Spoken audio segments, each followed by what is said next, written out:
Okay, I think the students are here. So let me quickly introduce this afternoon's reviewers. We have A.R. Maibun still with us. Yeah, and also we have Associate Professor A.R. Yen Ng. And also we have architects Mustafa Kamal. And we have Hafiz Amirul from Mercy Malaysia. Okay, sorry. Okay, we have gone online, right? And also we have Seksan. Okay, and we have our tutor, Pran Norizan. Hello. And also our Professor Tajuddin. And also Alan Tay is back, yeah? Alan is driving to the office. Sorry, I will be able to only join until 1:30, then I'll gotta go. Oh, okay. Yeah, okay. All right. Listen to Suhan. So, okay, it's 2 minutes past 1. I think Suhan, can you start now? Yes.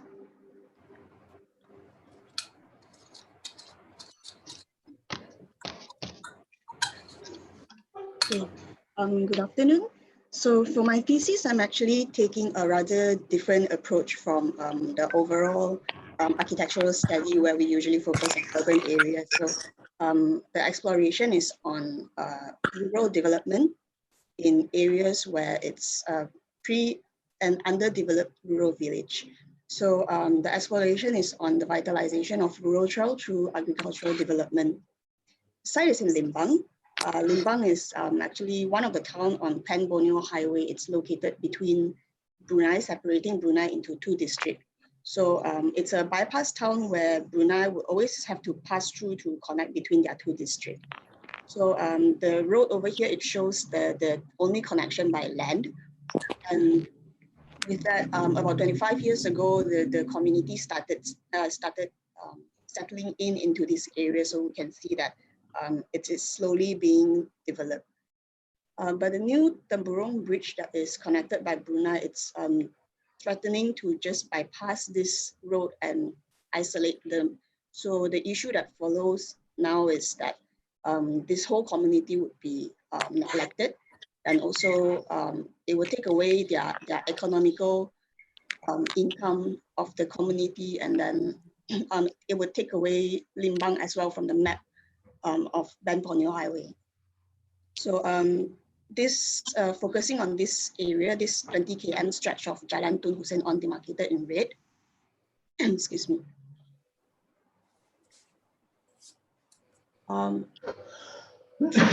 Studies I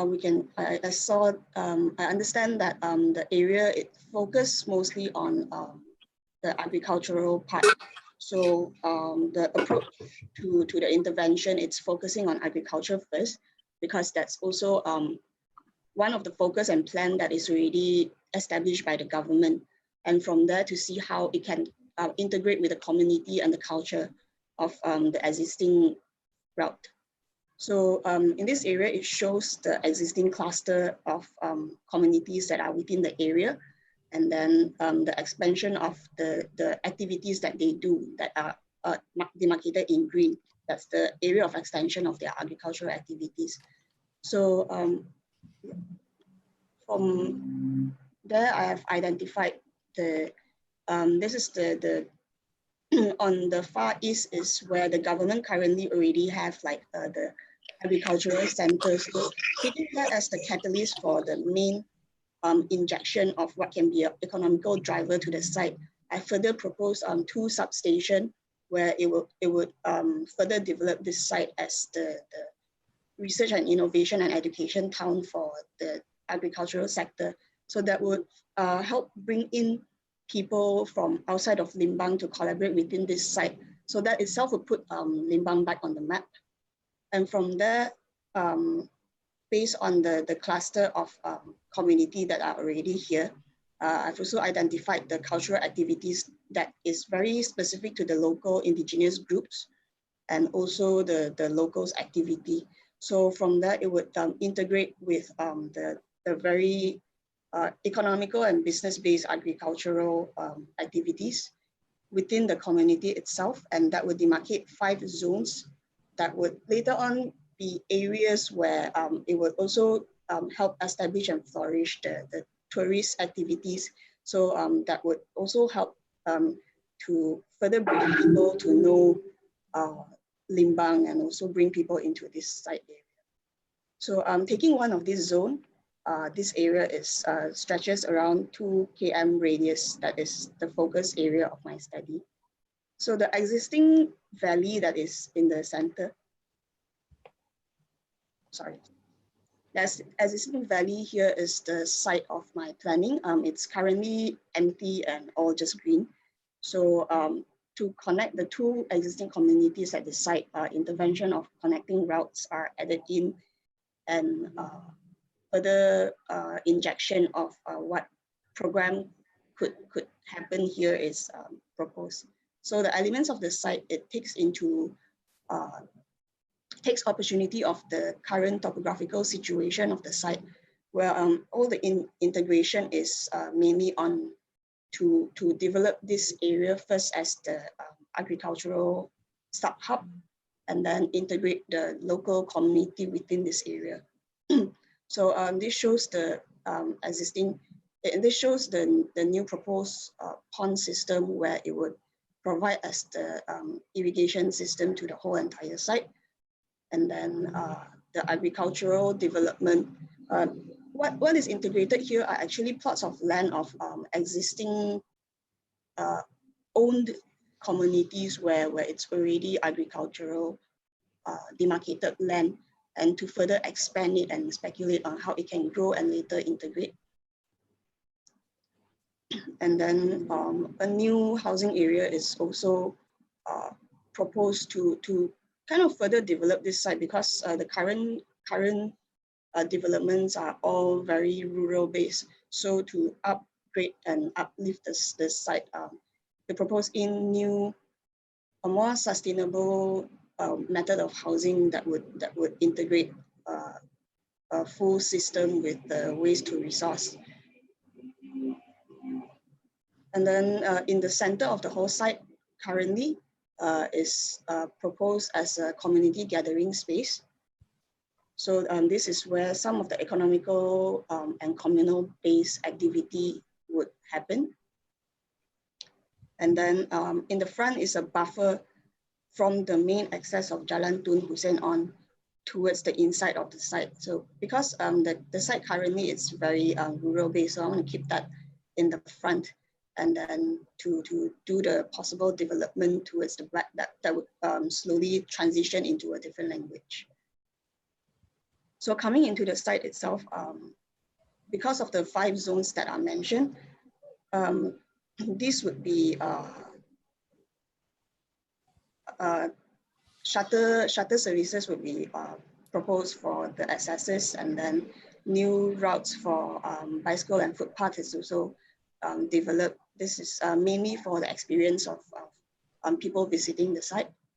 So upon arrival, they would reach the first iconic node point. So it's kind of like a highway in urban area where R&R is set up as the one stop to guide people in. So this is the building. The program itself would integrate the current roadside kiosk that is here, and this is how it looks like right now. So to cater for it right now, it doesn't need to be very big. So the structure is pretty simple, so that it's possible for later expansion. And that takes into consideration of the local community, where they would like possibility and flexibility to extend. And for the construction itself, it takes, because in this area itself, the community is very much Bisaya based, so it takes into inspiration the overall planning, open type planning, and also bamboo based architectural material of the site. And then to travel further into the building, filtering in, they go through this area, the forest area, where different small installation that are very local inspired be around for the experience. And then, for example, the installation will be able to get them to glimpse the main building that they will arrive on. So this is Tamu area, similarly taking into inspiration the Bisaya architecture of open plan. The program itself is actually mainly driven by having a processing plant for the local community to kind of upscale their agricultural product, because right now what happens is usually they just take their fresh produce, sell it, and then if there's waste, that's waste. So to integrate the Tamu program and also this processing program that would build the whole agricultural the sector within this area. So because Tamu usually only happen once per week, so the idea is to make it a very robust communal and cultural space where it will cater for different festival showcases and events as well. And the local community, when there is no Tamu area, they will be able to come in and gather and also do whatever activities that they would like to do within this area. So this shows the circulation of the local people coming in from the two different communities and then the communities further up north, as well as coming in from other communities that are along the 20 km route. And then for the tourist area, they will be able to come in through the solid line by drive and also the dotted lines through cycling and also walk path. So they will be able to experience and walk around the whole site to go through the Tamu area and also see what happens in the local community, as well as to experience the showcase of culture events and cultural display that are located here. So this shows the overall plan. 1 minute, please. Yeah. So because the Tamu itself is usually very robust, so the structure itself, even though it's open, the column area will be able to come up with a few structure, and then it allows different flexibility. And the idea of the whole building is to keep it open so that it takes into the vernacular, the concept of vernacular passive aspect of lighting and ventilation. And it's also flexible enough to cater for different activities, because that's how it works in the local community. Yeah, so it shows activities between when there's Tamu and also other events. So these are different, just more perspective to show the views. Yeah. So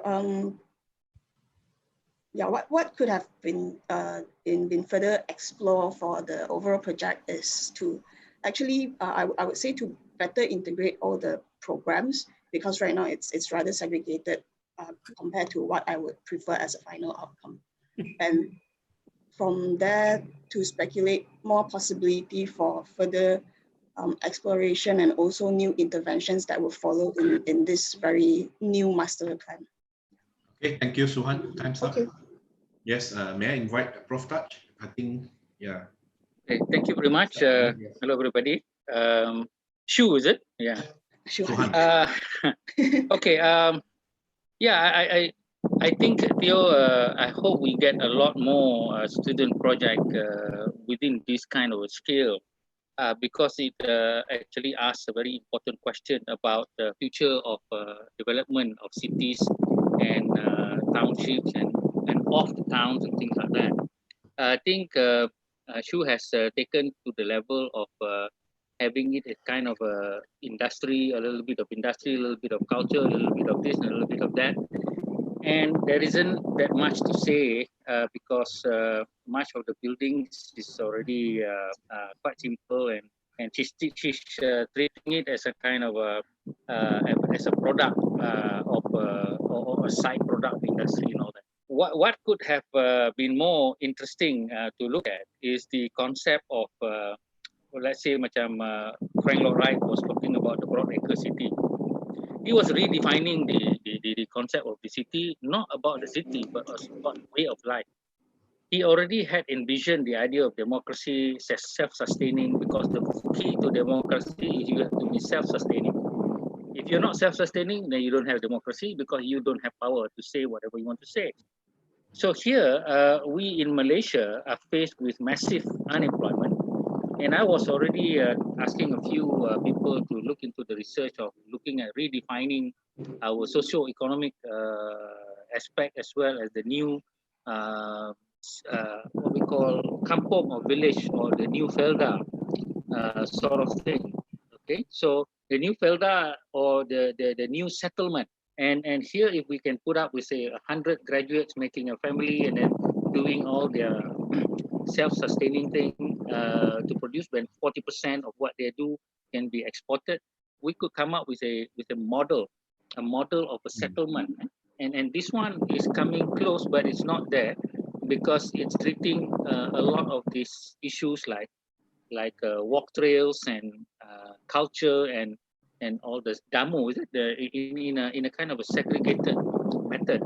Yes. If she was more interested, then she would go directly into the culture of the people there, and asking the graduates of those people and offering them a different way of life, rather than going to the city, Kota Kinabalu or Kuala Lumpur, setting up an office here and there and things like that. Ini semua sudah nak lingkup dah. Okay, I mean, we are no longer looking at this sort of development into the future. Our politicians, unfortunately, are treating kampong still as an off-center thing. But I think the real development will definitely have to come from this settlement. So I'd like you to comment whether you have looked at this sustainable community concept rather than this government education place, institute, and then tambah sikit sana. You know, what you're doing is okay lah, but very what I call compartmentalized and not unified into a very strong philosophic construct of an alternate modern but agro-industry lifestyle, a lifestyle rather than an industry of sorts. Suhan, would you like to respond to the question? Well, that's definitely one of my thoughts, but I think throughout my thesis study as well, probably because I see the different layers as well, but I didn't really manage to pinpoint a very specific one that would really help me be very clear in my thesis study. I think that would definitely be the problem, because ultimately when I was doing this, I think I was seeing all this layer, and then I was just taking part and partial of the element of different layers, so it became very scattered. Yeah, I do realize that. Okay. My question was more to the whole panel as an idea for the future development of the country, rather than just an off project thing, because this is the new normal, no? Because of COVID-19 or whatever it is. We need to have a lot of things in this country, Malaysia. We need a new narrative of history. We need a new construct of religion or spiritual. We need a new way of looking at education. Okay, and so this work, living, lifestyle kind of a thing is also part and parcel of all that construct. And it's good if we can move on, Theo, from this idea of just like this project, just having this and that, but as a whole construct of life, a different lifestyle that no longer answers the question of city-centered urbanization and salaried worker sort of thing, and move into more sustainable. Like when I was watching walk trails in UK, there are 1,000 walk trails, and some of these walk trails, even though 100 miles long, there are 400,000 people visiting them with all the landscape and the kampongs and the villages being in there. It's remarkable. The industry and the money coming, and still you live like that in an independent identity, cultural construct. It's a very powerful thing, and we are still in this ladang mindset of what do you call it, cash crop thing, that Taib Mahmud did with all this the palm trees, destroying uprooting every single society. I think we need a new construct. We really need a new construct of life and identity and socio-economic power. So the question is more setting the mindset framework rather than just putting something here, there, and thanks. Yeah, thank you, Prof. Okay, I would like to invite next reviewers. Anyone? Can I start first so that I can be Yeah, excused? sure, Alan. Okay. Okay, Shuhan, I've been following your development since last semester as well. I think you have done a great job on the master planning, defining the zones and relating back to the various aspect of the site in terms of demographic, agriculture activities, access, and so on and so forth. But I thought you could elaborate a bit more on the 2 or 3 zones, like for example, your housing area. You could define some typologies that could be established there, and then your park area as well. Before you go into your main showcase, and for your this main complex, sometimes there's a challenge, and also there is a juggling act, because sometimes we architects we are too proud of the buildings we make, sort of like we define everything, the usage of the building space by space. But here you virtually like leave it purely for the end users to define it themselves, like how they want to arrange their goods. In future, they could be expanded, so on and so forth. But maybe you can look at a bit of the tectonics of the building, like the materiality. And I noticed your spaces are, your 3D views are mainly on the outdoor spaces. So you could have maybe show us how you want people to experience the interior of your space, say 1 or 2, not just section, but maybe an interior perspective, and how the building fabric actually create the mood, and how it enhance the quality of space internally as well.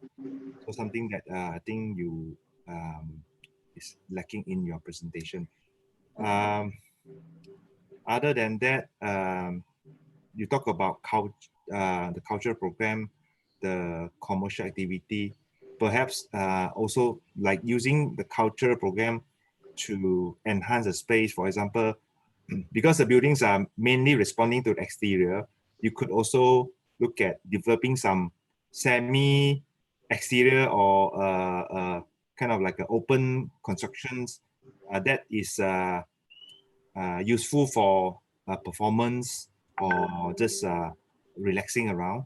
So not just restrict yourself to buildings, but also maybe like some furnitures or some open structures that can contribute to this the use of these spaces.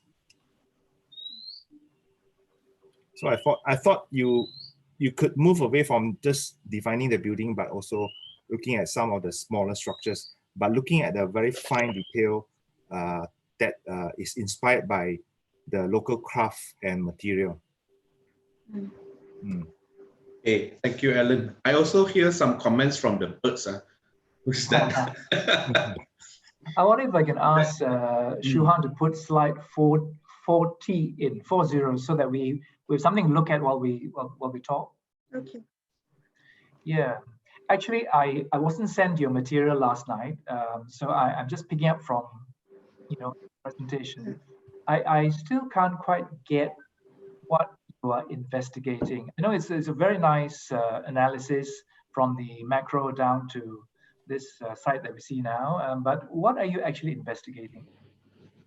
I'm trying to explore, actually, because for this project, I do have, I was kind of offered a similar idea in a different site. So I kind of took that in and picked this site as the main site to explore.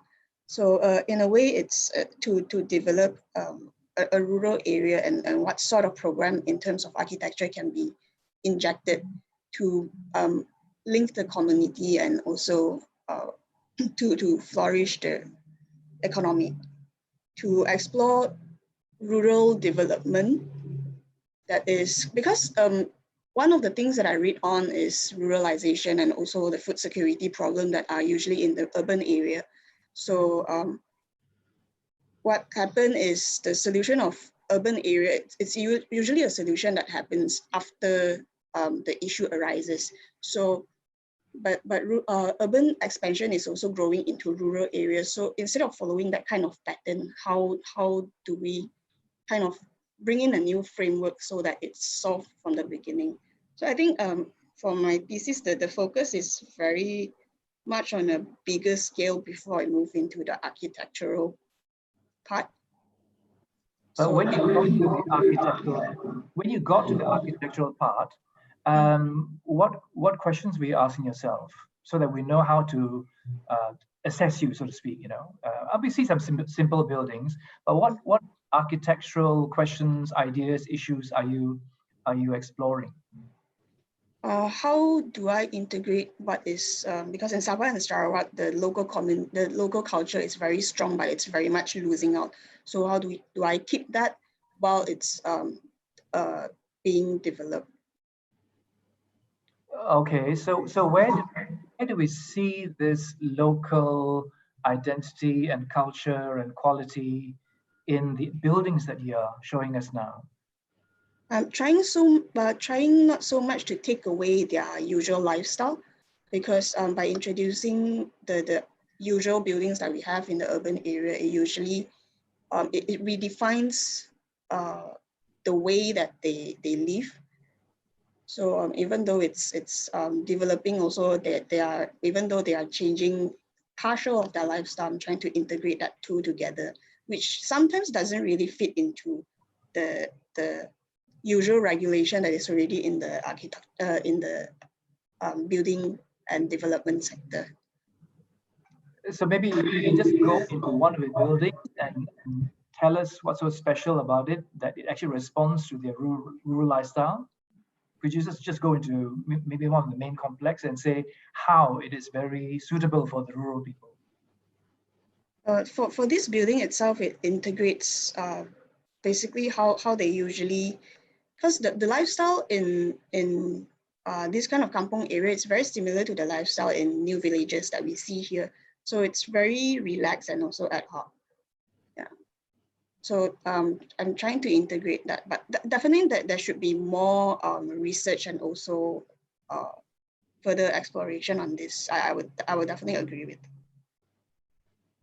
I think perhaps Suman, you can answer from the point of spatial arrangement and also the spatial configuration.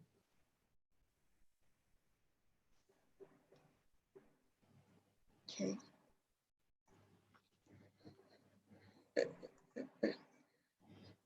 So for example, the main building, that the communal space over here, it's usually left open in a way where, because as I have mentioned, it's Bisaya culture, it's very much open space where they like to gather and also share the spaces. So the configuration here is that it's very flexible. It actually just caters to their lifestyle, in a sense that they really define all the spaces on their own. So who's the they? Is it I don't know, is it Kadazans, Ibans, or Bisaya? Okay, so is their lifestyle different from the other First Peoples? Sorry?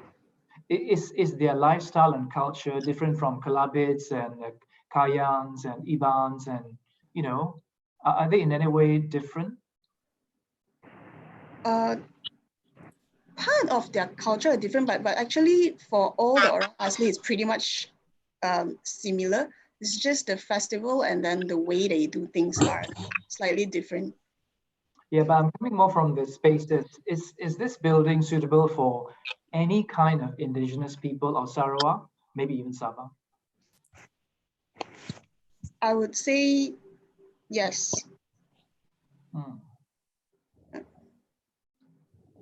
Okay, so essentially it's kind of very pavilion-like, open, not so Yes. heavy.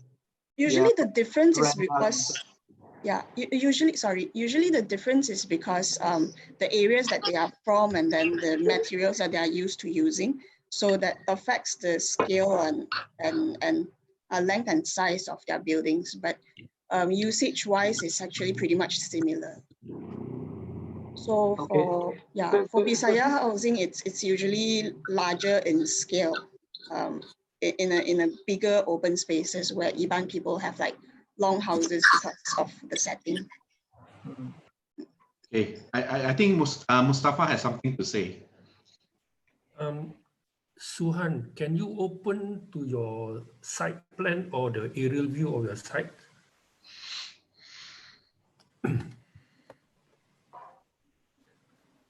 Okay, it's a good attempt to actually make agriculture as part of an architecture and to make food as part of the product of to be enjoyed in this space. This is a very big space, right? How many acres is this? This one is about 200 plus acres. Okay. Yeah, See, 280. right. I think we need to learn something here. I think myself also still learning about how to design a very big area and to put it within a existing context. It is a new thing, but how to make it relevant? So I think there's one area that you have not studied is what's around you. Where are the sunrise? Where is the sunset? Where is the next vista? Where is the oncoming? And where is the route that goes out? So, it's something like trying to use the urban scape language, but into a rural language.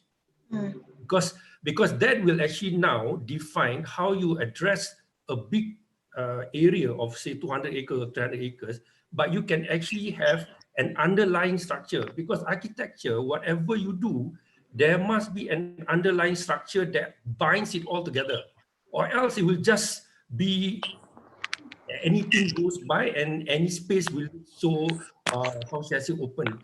Okay, what if the thing that I learned about agriculture is this: agriculture is how you use the land, the soil. So different plants use different kind of nutrients, and different agriculture types, like for instance, for rearing animals or rearing fish, you require certain areas. So you need to look at the structure where those things should be. And another thing is this: you need to also take cognizance if you want to at an agriculture where within the site there's an existing forest reserve, that's good. You need to actually now plot it out, just like doing rice plots, like in Kedah or in you see all those rice plots, right? Because it's easier for the farmer to actually replenish the nutrients in the soil by grids. So why don't if you can actually look at it in terms of say in Sarawak, these indigenous people, what are the crafts like? Maybe it's the mats. Look at the mat. Is it in the grid or in the regular rectangular shape, or is it the so those things can become your underlying structure to tell this is actually a narrative about a social structure as well as the way that they live, but now in an architectural setting that will tie up everything. That means there's a storyline that ties it up. So then now your building or your routes will not be so random, but you can actually tell, like you take a cycle route from here, you can see at this kilometer, you can see this vista, or you can see the mountains ahead at say a sunset is a nice sunset view, or a sunrise view, or a valley that looks down. So this whole area now becomes an architectural setting which have got some underlying structure that ties it all together. And if people say that it's like a grid structure, it's okay, but the grid is looking back at the map of Sarawak, maybe map, the typical Mengkuang map. So it can be, because you need to see a narrative from say 10,000 feet, from 10 feet, and also from the road that they approach. And I think that will be much more rich, and that will tie up the culture aspect, and it will not just create that, it will create a genius loci for these people, so they can hook up to this, I think that's my comments lah. Because or else it will come just like putting a building in the whole landscape, but how to justify? We don't have a justification, right? So why don't we learn what nutrients certain vegetable need, certain plants need? Then I think, you know, a certain time of the year you can see, oh, this will be a flowery season. This will be full of rice paddy. This will be full. What do you call now? If I'm not mistaken, it is a teratai season for some countries in Taiwan or in China. So, you know, you can have this sort of cultural narrative, nature narrative, but it's architectural underlying, and it is going to be very rich and easy for you to actually maintain later, and also easy for you to do the services. You know, I'm sure when you do agriculture, you need to ensure that the nutrients of the earth cannot go away. I think that's my comments lah. Thanks. Yeah, I think you're throwing a ball to Seksan. Seksan, I think perhaps you can comment from point of view from a landscape architect. Yeah, sure. I'd like to follow up on what Professor just now talked about. I think it's about projects like this is about looking at new opportunity in which we can work. I think the lockdown and the MCO recently, because of the pandemic, has allowed us given us a great opportunity where we are actually working remotely. We don't need a center to be working on, whether it's an office or a city or a town. We have a smartphone, we can work anywhere. So the idea is this project has got those type of elements that kind of encourage people to look just beyond cities in which to work. Suhan, I don't know whether you have read Tay King Soon's theory on urbanization as part of your research. Suhan? No. No, yeah, maybe you should read Tay King Soon. He's been talking about integrating the rural and the urban into a kind of a theoretical framework. So I think it's worth looking at that. But I think this project allows that. Now, coming to specific, what I am concerned about your design and your approach is that it is very compartmentalized in the sense that housing is housing, tamu is tamu, wetland is wetland, forest reserve is forest reserve. You kind of segregated it very, very clearly. I think your project would be a lot more interesting if you have integrated everything together. Why can't the tamu be partly in the wetland, partly in the forest? Why can't the housing be part of the village square? Why should the housing be on the side, on the left? Because we are talking about placemaking when we do things like this. So a project like this, putting in a lot of buildings, a lot of facilities, is that it might become a white elephant when nobody are using it, especially at night. When everybody goes home, the whole Tamu area where you have put in all the resources to build all this building, I don't even agree with the double-story building. I think when we are building on rural areas, we should just go for single-story building because it's so much easier to construct and so much cheaper, and everything is at eye level. If you need to raise it for a platform, just raise it a meter or meter and a half. You don't need to raise it 3 or 4 meters. So, but the point is that if you have integrated housing into market and into even a school, a center, I think the whole thing becomes a lot more interesting. A lot more variety. Some are on water, some are inside the forest, some are out in the open space. You know what I mean? So that's the design which I'm a bit disappointed with, is that it's still going very conventional. It's a planner way of doing things. It's very planned. Nothing is left to chances. If you see how early civilization started, everything is mixed in. And I think we've got to bring back some of those way of urban planning into your project. Yep. Yep. Yeah, I think Suhan, you can respond further, I think, for the comments and also the thought that probably you have overseen. Actually, because after I finished the project, I have also critically looked at the overall outcome of it, and in a way, I would have to say, because I've already identified as well where some of the improvement could be, and I very much agree with what most of the panelists has mentioned. So yeah, in a way, I do agree those are aspects that I would like to further explore beyond this.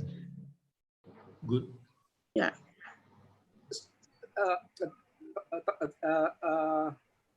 Chi Kyung, Yeah. I mentioned it before last time, and I mention it now again. I think it's too late for us to come in and intervene at this moment, because this is the project is so final. If we have come in at the 50% mark, right? I think Suhan's project would be a lot more interesting. Yep. You know what I mean? So I don't know how you can structure that into I think the way that we look at this is simple. Number one, I look at the project as something that well, a professional architect would handle within the construct of whatever political mindset that is already there. So in that sense, I have no issues with it. The comment that I made is as a kind of a impetus to further thoughts, because there are two things here. One's the evaluation of a certain thing, and the other one is the implications of where from this direction. What she has done, I think, is as you say, and I said it earlier, is to produce at least a better way than whatever KKR people are gonna do. You know, so at least the thing that she has done, the things are placed. It's just that we didn't hear anything about the culture, because she wasn't philosophical in that construct, as I said, because it takes another level of thinking about redefining lifestyles, way of life. You need a different kind of reading for that. Theo, for this level too, I'm okay with it already. Okay, so it's not about wrong or right here. It's just about, okay, that's done in that manner. Then after this, so what? That's basically the question that I raised. Professor and Chi Kyung, this is not theoretical, you know. I think we should be encouraged as a school, right? As an architectural school, we should be encouraging a lot of our graduates not to work in urban centers, but go back to where their kampongs are and their village are and become architects there. And I think that's possible. And I think that's the new way, I think, in which we should be doing architecture. So this project, like Suhan, for example, when she graduates, she shouldn't be working in Kuala Lumpur, as you say. Most of us end up in Kuala Lumpur doing commercial projects, but there is a lot of need in villages, in kampongs, where architects' skills and problem-solving skills are needed.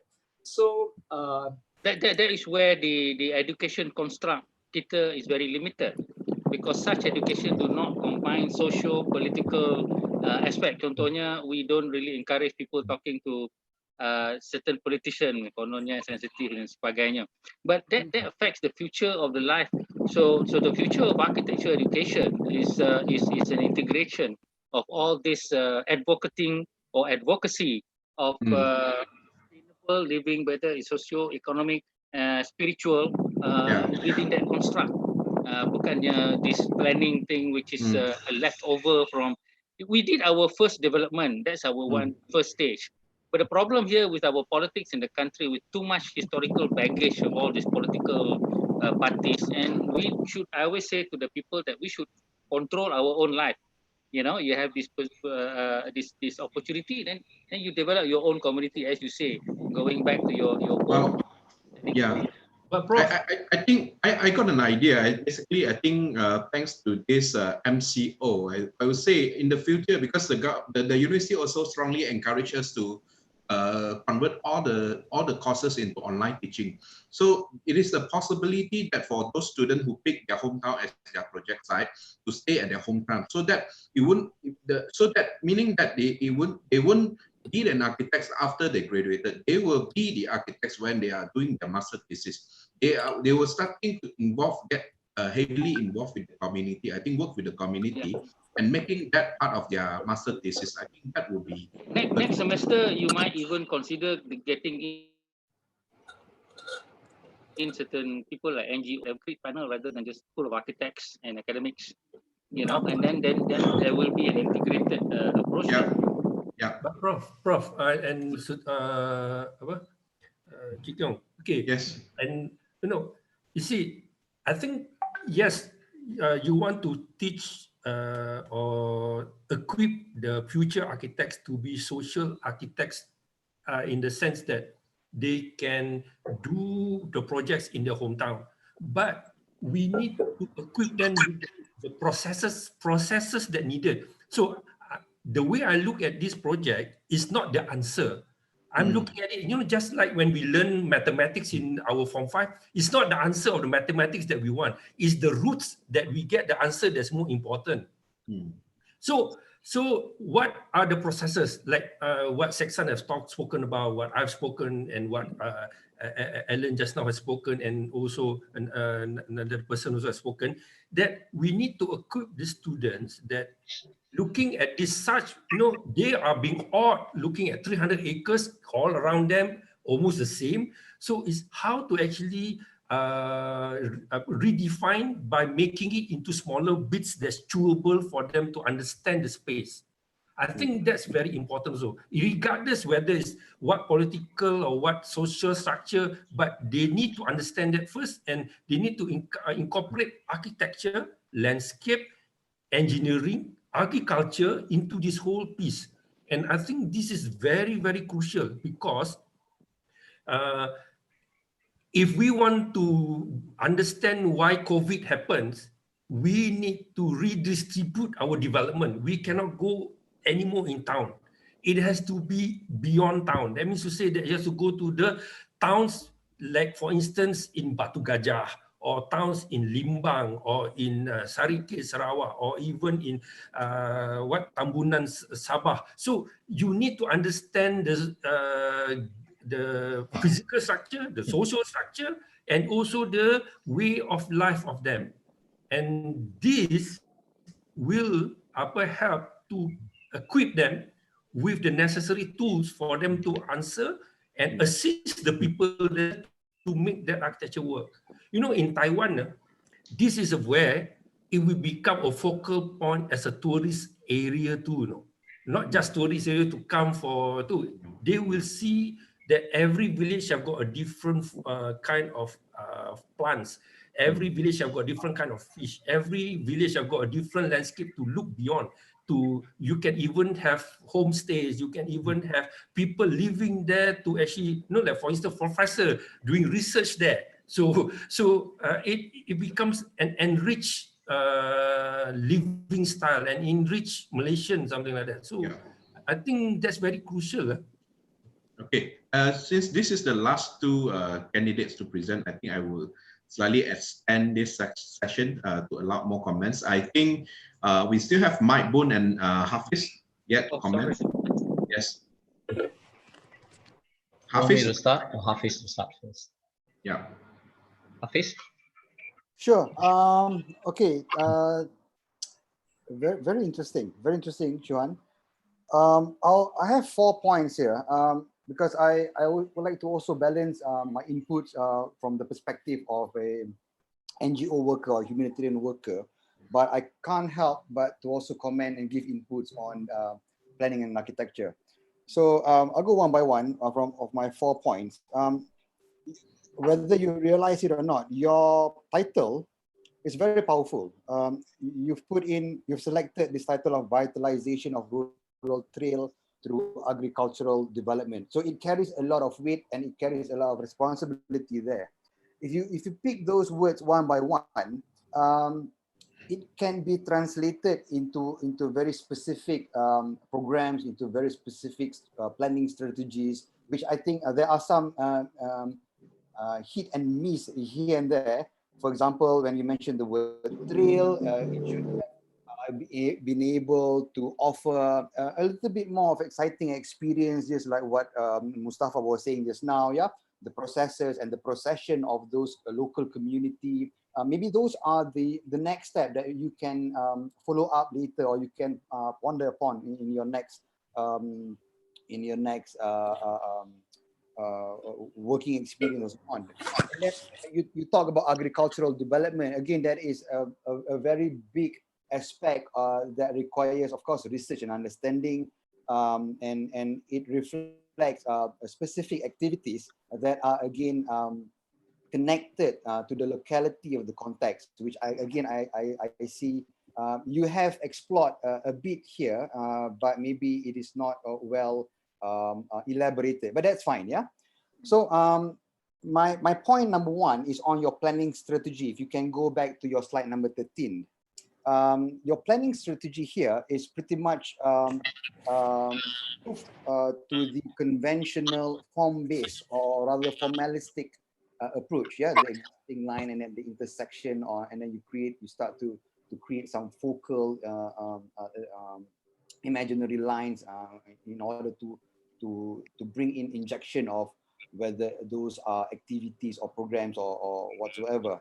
So the form base here, there's nothing wrong with form base, but I think this is where it gets stunted a bit from the new urbanist exploration of this theory. Yeah, they talk a lot about urbanization, about the new urbanist approach towards the relationship between urban and rural, but it stops there. It doesn't really explore the potential of rural. And here again, echoing what Professor Tajuddin and also Seksan was mentioning just now, this is the new opportunity for you to look at a more rural base.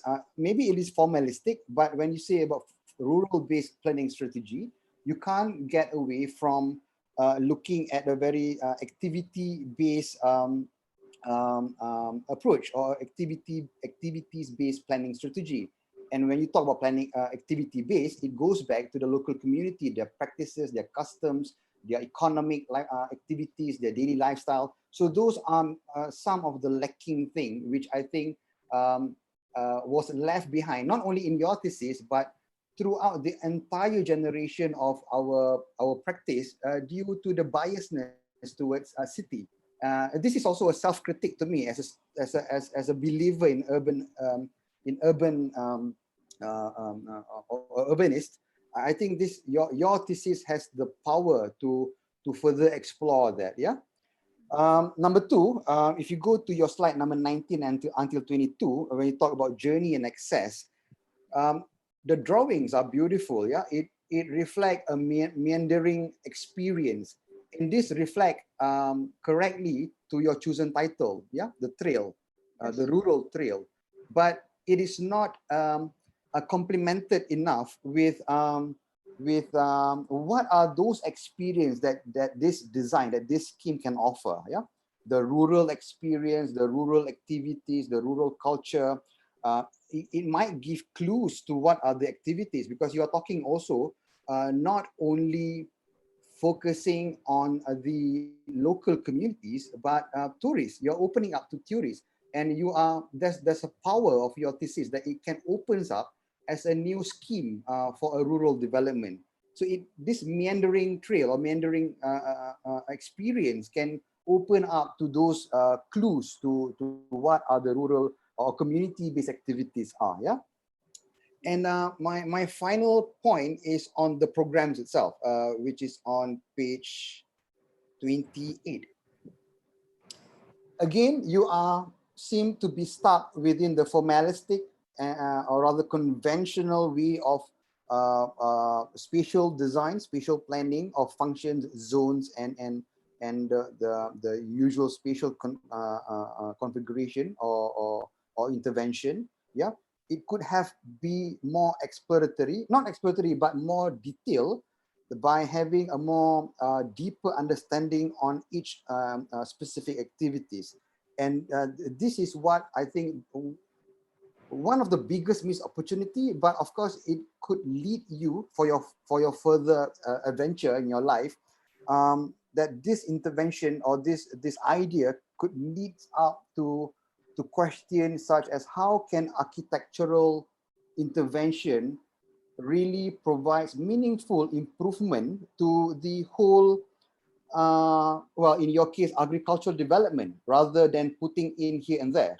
So it has a meaningful intervention to it, yeah, while maintaining the localization of the community. So maybe some areas of understanding on community livelihood is very important, so that we can have in the future a very balanced lifestyle, and also a very balanced nuance of living between those in the urban areas and those in the rural areas. Yeah, I'll stop there. Yeah, thanks, Hafiz. Hi. Mike, yes. Yes, as the last one to speak, I would try to see whether I can kind of summarize the comments. A lot of things I agreed to, I don't have to repeat, but it seems to be a lot for you to take in.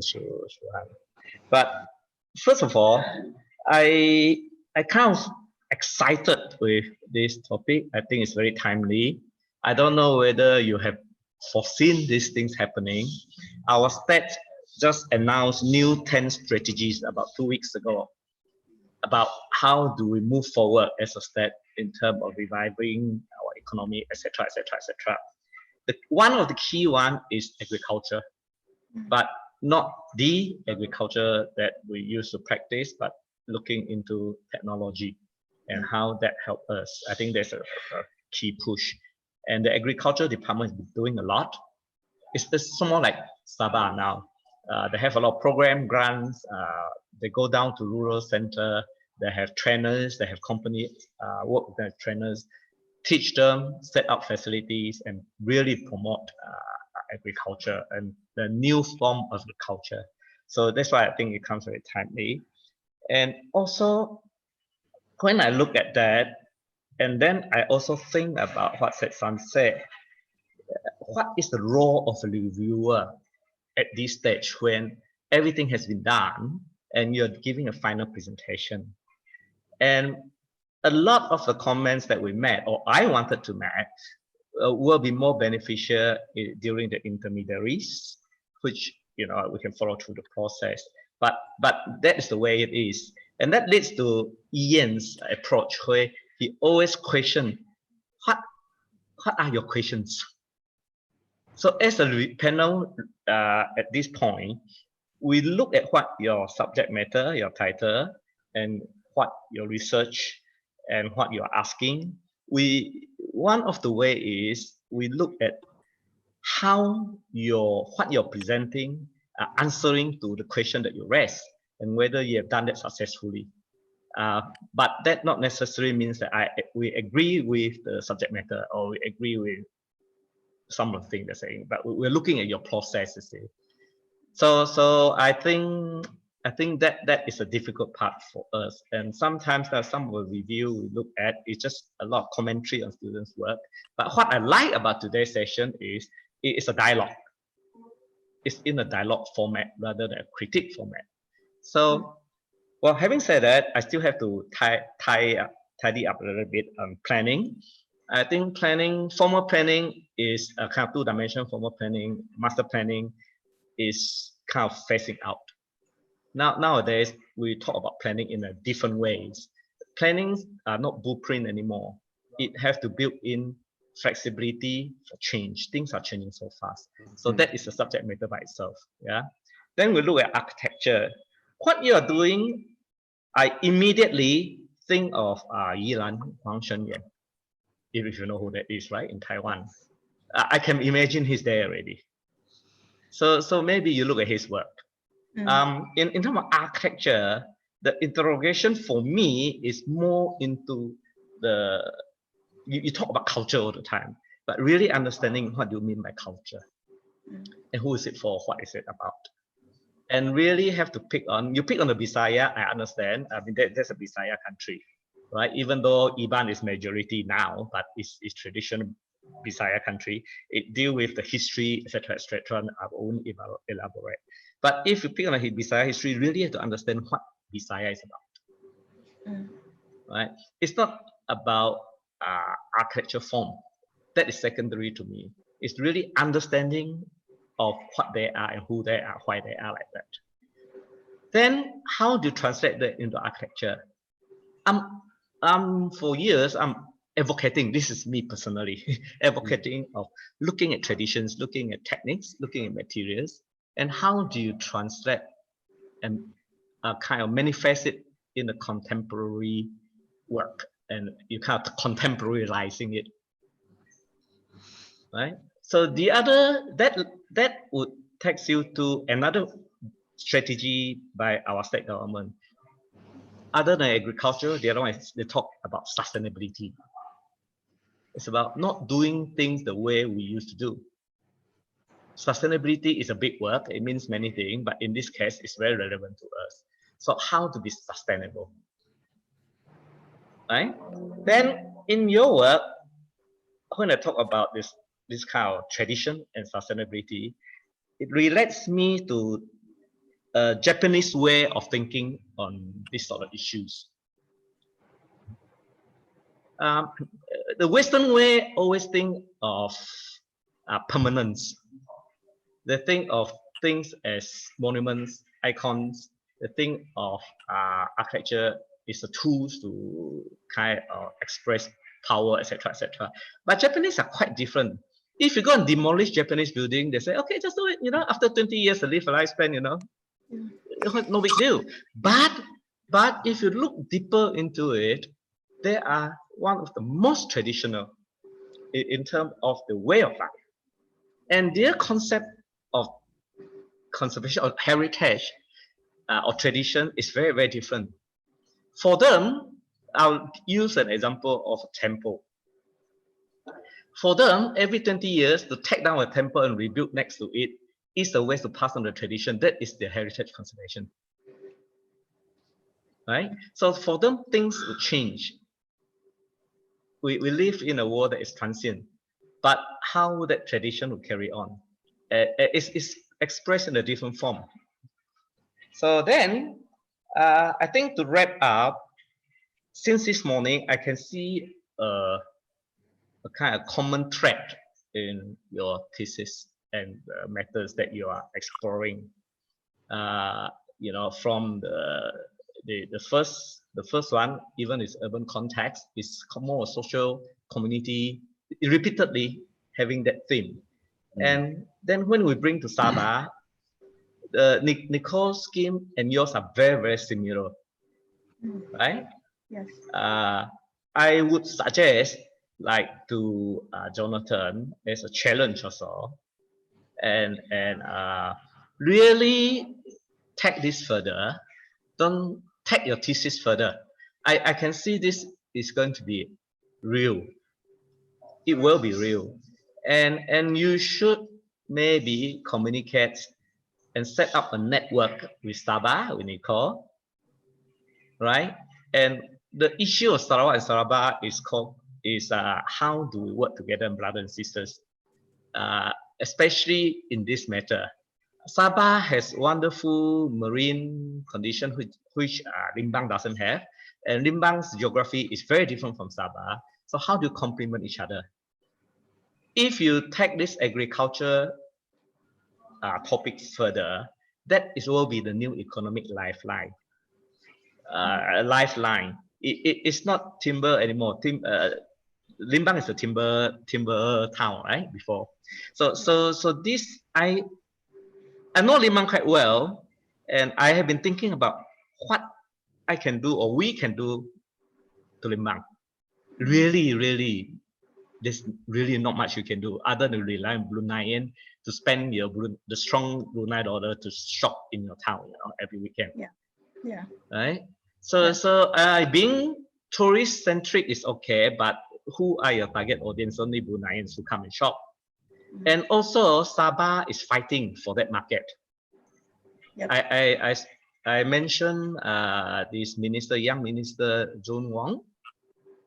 He had a few good example of how young graduate from UMS, University Malaya Sabah, graduated and started modern agriculture practice in Kundasan, and how it improved their livelihood and the income by exporting the produce to Sabah. So instead of in a competition, start thinking about it and work together. And that's my take. Thank you. Okay, thanks, Mike. Is there any more comments on Suhan's work? I think I can slightly extend it further if there is more comment. If not, maybe we can start the last candidate's presentation first, and then we have maybe a final discussion, perhaps on Author's approach of letting students to choose their works at their hometown. I think this is a very interesting topic. Yo, can you take over? Are you ready?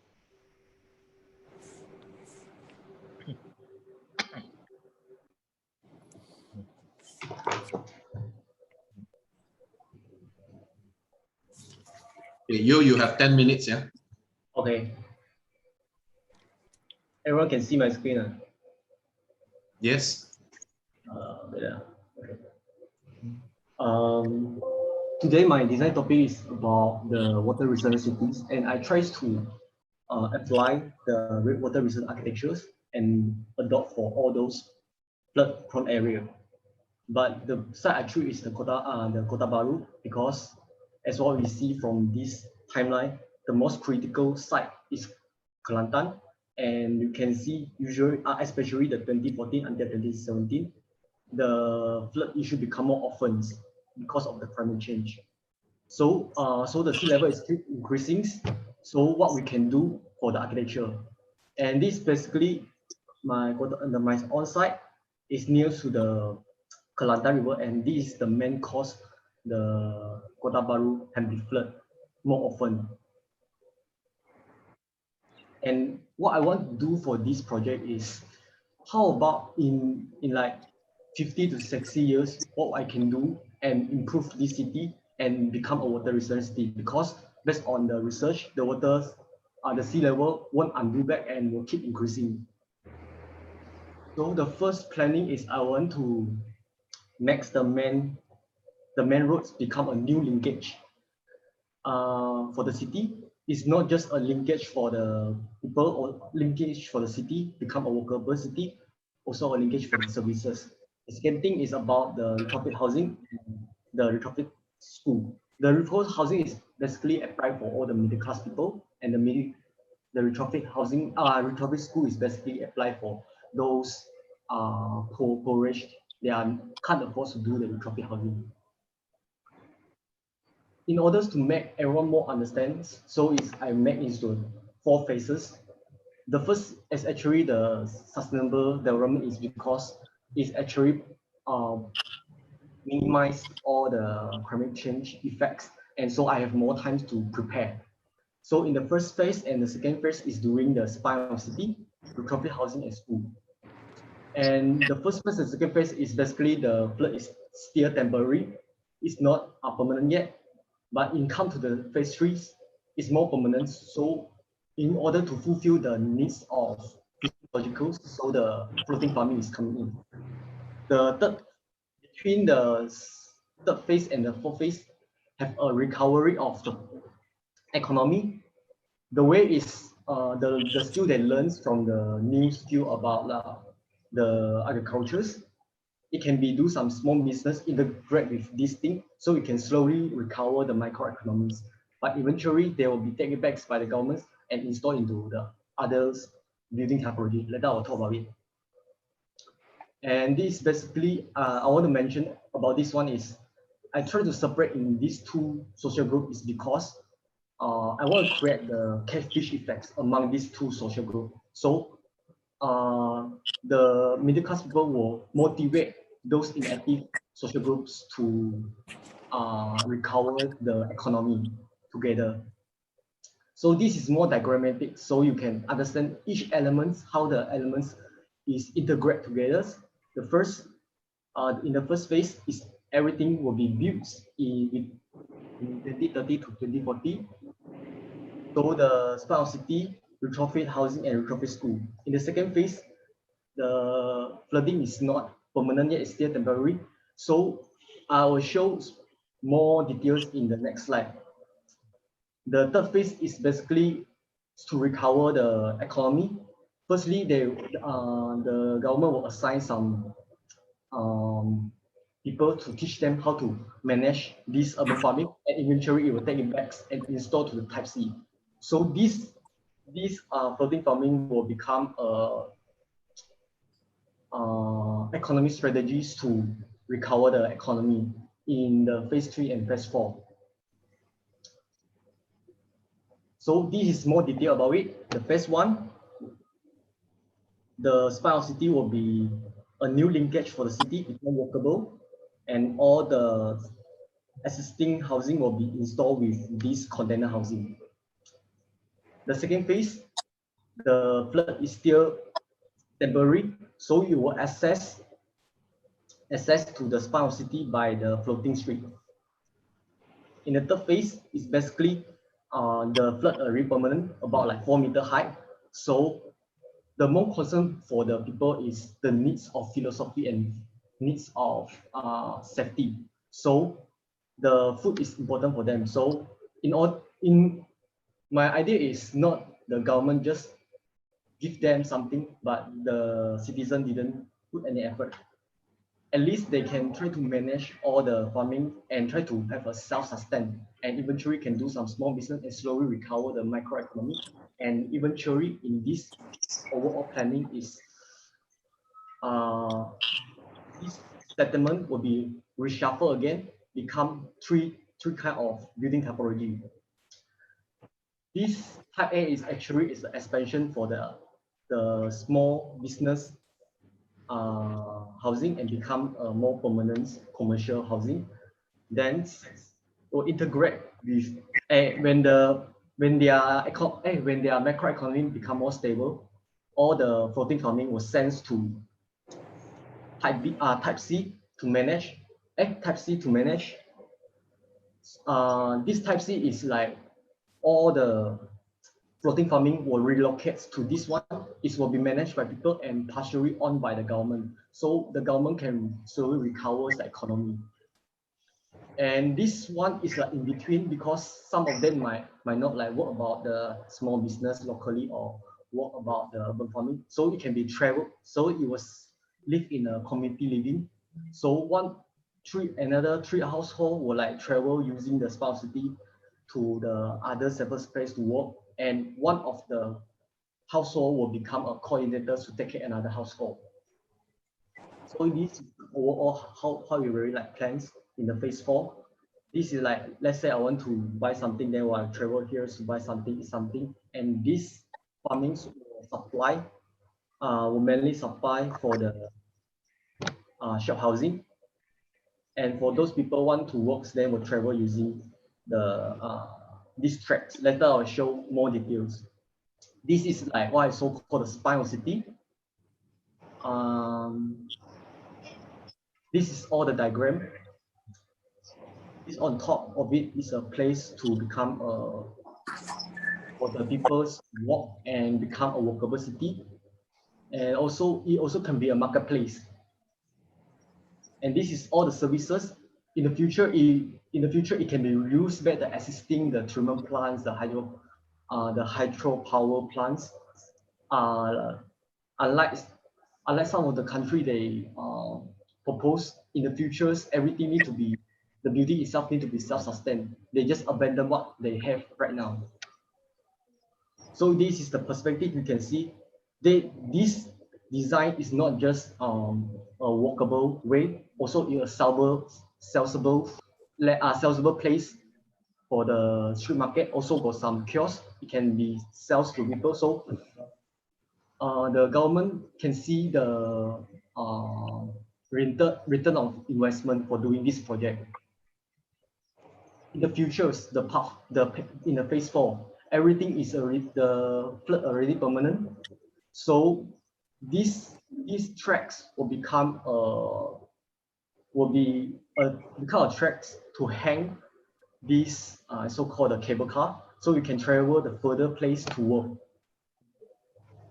This is like how the entire system, and you can see here all of the services is hidden on below. And I will in another slide I will show the section.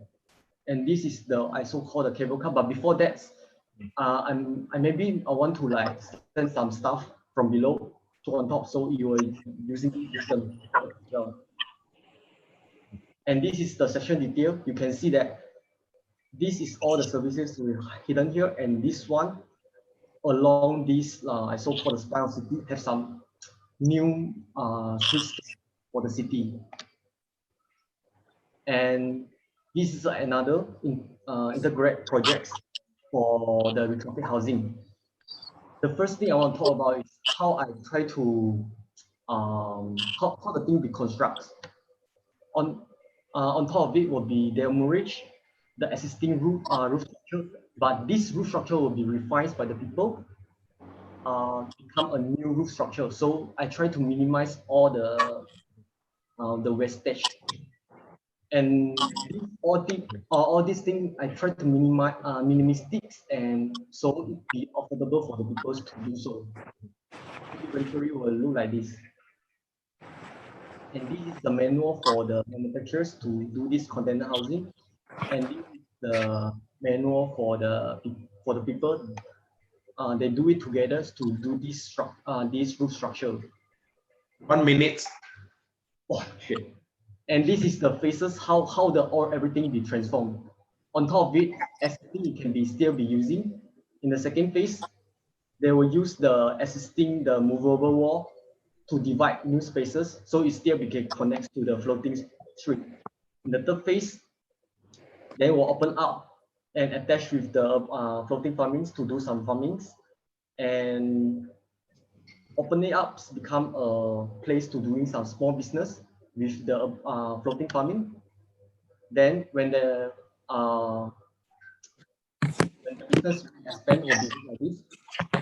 I saw the community housing, and this is the urban farming, and this is the detail about the separate wall. So between this building one have a separate wall to stop the fire spread to the another housing. Retrofit school is this all thing will be installed for the school, and it will links to the smart city. In the second phase,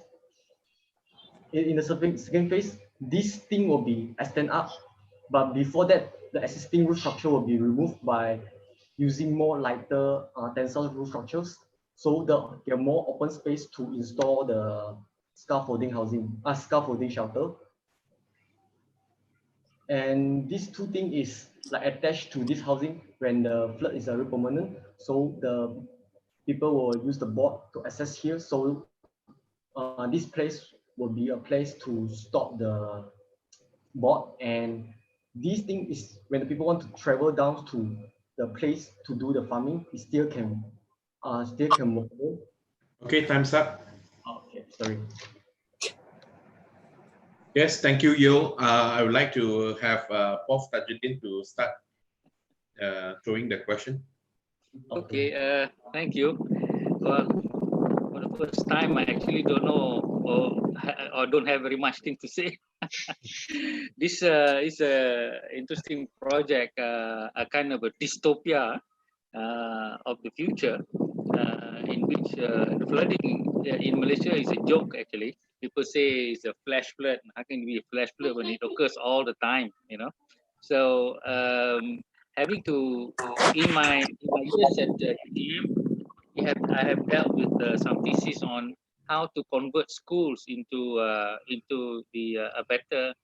We were trying to design a typology of school that would be able to transform into a better what we call a shelter for the flood victim, because schools are used as shelter, but they are not designed for it.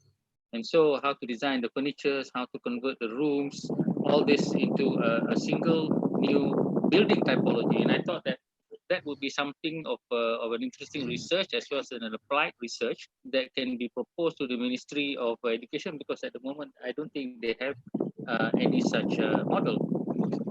The JKR, through some of my former students' work, also have dealt with some sort of ideas about how to deal with flooding in relation to some houses that they are proposing. So in this thesis, I don't know how to deal with this thesis, because, well, if your place is flooded so much, well, one of the things you do is you move lah, go somewhere else, or if it's because of the river, then you do something else somewhere down river, or not upriver but downriver, realign the passage or the pathway of rivers in order to lessen the water. In cities like Kuala Lumpur, flash flood occurs simply because there's just too much paving. Nobody have a rule about so much paving, and my car was caught in a flash flood and cost me 6,000 ringgit to repair it. Okay, so this is a problem of planning. Now, with regard to Yo, all I can see is the most viable thing in this project is that central spine, where he uses it as a kind of a vessel, or a kind of a arc, where you have the places to put the pasar. I thought that I don't know where he mentions that where people would stay, because in the thesis doesn't explain well when the flood occurs, where would they stay on this arc converted from shops or something like that at the level at the top. So you did not show this, and I was only interested in that, because the other part about the housing and all that, well, and also the farming and things like that, that one, you're talking about the evolution of future cities and wanting to stay there. I'm not going to comment too much on that. I just like to concentrate on that spine. How do you handle the temporary shelter of resident when flooding occurs, if you have that structure? For the because I divide into the two categories. One is the retrofit housing for the middle class people, and for another one is for people who are very poor and can't afford to do the retrofit housing. Then I will show in my slide. It's better. Like this one. So it's for those people can't afford to do the recovery housing. Then for the poor people, just access using the smart city. So during the time of floodings, it can be evacuated much faster using this system. Travels to the school to be a place for shelter. And this thing, the roof structures is a tensile roof structure, so it can be extended up by using the hydraulics columns, truss columns. Then they can extend up and install more scaffolding shelter for the refugee settlement. Then it comes to the third phase, when the floods already permanent, about like 4 meter height. So the peoples need to the refugee itself maybe is just very free. So the government might promote some program for them to learn something. So they will work for the hydroponic farming like this. Look like this. So because here is the hydroponic system is still working, so it will travel down using this horse leaf, travel down here to work for the hydroponic farming. And that was the point here is about, as I said, I have only thought about how to number one, how cities can mitigate flooding. There's enough literature on that about I think in Korea or somewhere they have the paving absorbing the water. We tried to do with the smart tunnel, which is not so smart also. And there are a host of other engineering methods to actually mitigate the issue of flooding. Now, the question, I didn't want to ask the question because you already did the whole thing. why would you want to stay in the city and start farming and things like that when you could? I mean, we have other lands to do this. And again, flooding. There are two things. Number one is something to do with the river, but the other thing is something to do with the rain. And the rain you could measure and actually design the city in a manner of the rate of absorption to the ground and things like that. It's not that difficult. So I don't understand why we need to have all this having to farm the whole thing and live a different life while the city floods and become permanent. This is the thing that I don't understand. Because from my research, because the climate change keep the sea level keep increasing, we can't undo back. Even we can like estimate the rainfall, this kind of thing, but the sea level is the main cause to make this entire city flood permanently. The another thing is what you say, why I need to live in this place other than I move to the higher place to live. But if you, let's say the coastline area be flood immediately, what the things how fast we can develop in the another city to start a new settlement. This is the point. So I try to make the existing house retrofit existing housing to become a new settlement because they are comfort with it and they can able to live with it. That's why. Or is the global this is the issue of what do you call it? Global warming and the water level rising, is it, or just flooding? Yeah, I think I would like to invite Hafiz, because Hafiz has been working on a resilient city. Yeah, Hafiz, would you like to pick up and further comment it? Yeah, sure. This is very interesting because it can be very relevant or it can be very irrelevant.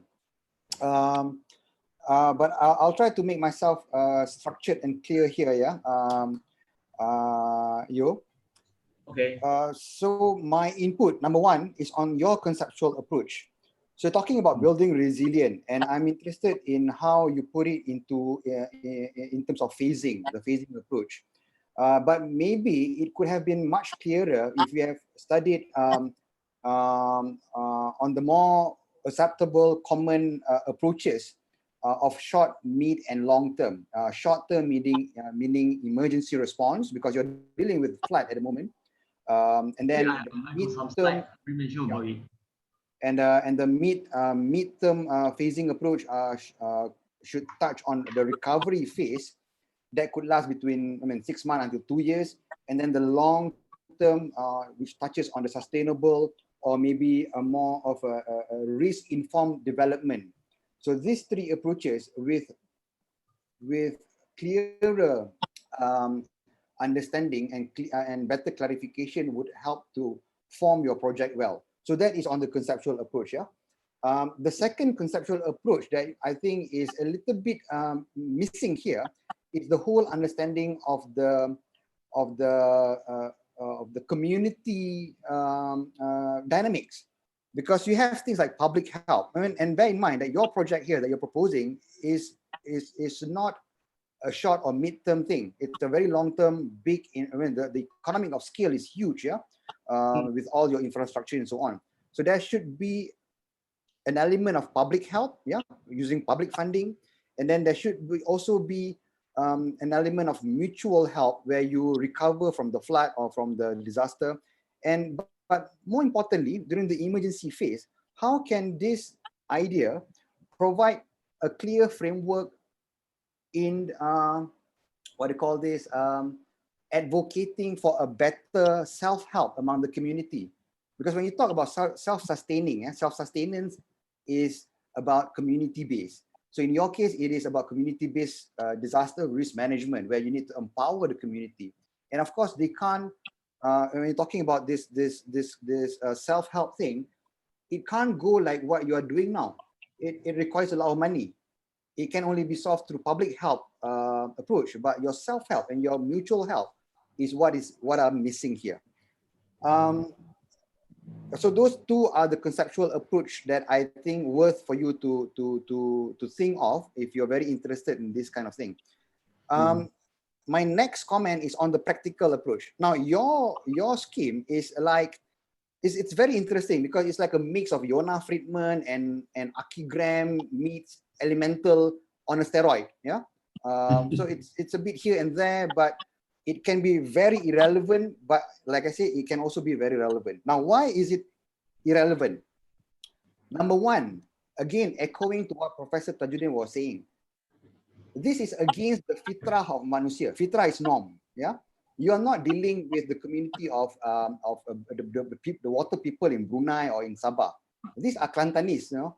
They are not fishermen. They don't live by the sea. They trade jewelry. They trade akok, kuih akok, not roti john. Your slide says roti john. They don't eat roti john. Yeah, they eat all those sweet things. So the selection of site could be entirely wrong because the fitrah of the Kelantanis is not like this. But the whole scheme, the whole idea can be very relevant if you put it into the near future, and this has all the power to advocate for a better policy on how infrastructure can be designed or city planning can be planned based on the principle of risk informed. Yeah, can be very utopian, but that doesn't matter because those are basically the representation of your idea only. But I like your conceptual approach, your framework, the potential of the framework. So geographically, it's a bit out, yeah. But you take it into the more futurist context of the ability to influence policy and advocacy, this could be very powerful. And my third point, also within the practical approach punya comment, is on your programming. So this is also lacking because your programming, again, it reflects back to the geographical context. It doesn't reflect the local communities' economic, social, and cultural activities at all. Yeah. So this could be a very tricky thing, lah. But again, if you're looking at a big thing, this could be a wonderful platform for you to start with. And my last point, some very pedantic comments. Yeah. You put in refugee there. That's not really correct because refugee has a legal terms to it. Yeah. I think you are referring to internally displaced people who are affected by the flood. Those are not refugees. Yeah. That one has a very legal application to it. And number two is your title. I'm not too sure whether this is water resilient or flood resilient. You don't want to be resilient to water. Water is our friend. Flood is not our friend. So very pedantic, and also your roti john thing, lah. But be careful on those very tiny details. Thanks. What? Yes. I can comment. Yeah. What you just now say, well, why I choose as a water resilient city? Because when we cannot like deny and undo it, we just accept and live with it. So that's why I choose it as a water resilient city. And maybe if it's in North Jakarta, this would be very wonderful. It could be water resilient. But this is Kelantan, not North Jakarta, yeah. Okay. Like what you mentioned just now about the emergency things, like what I can do, like the existing housing during like the flood is still not permanent. So this thing can be used like a place when the flood is not permanent.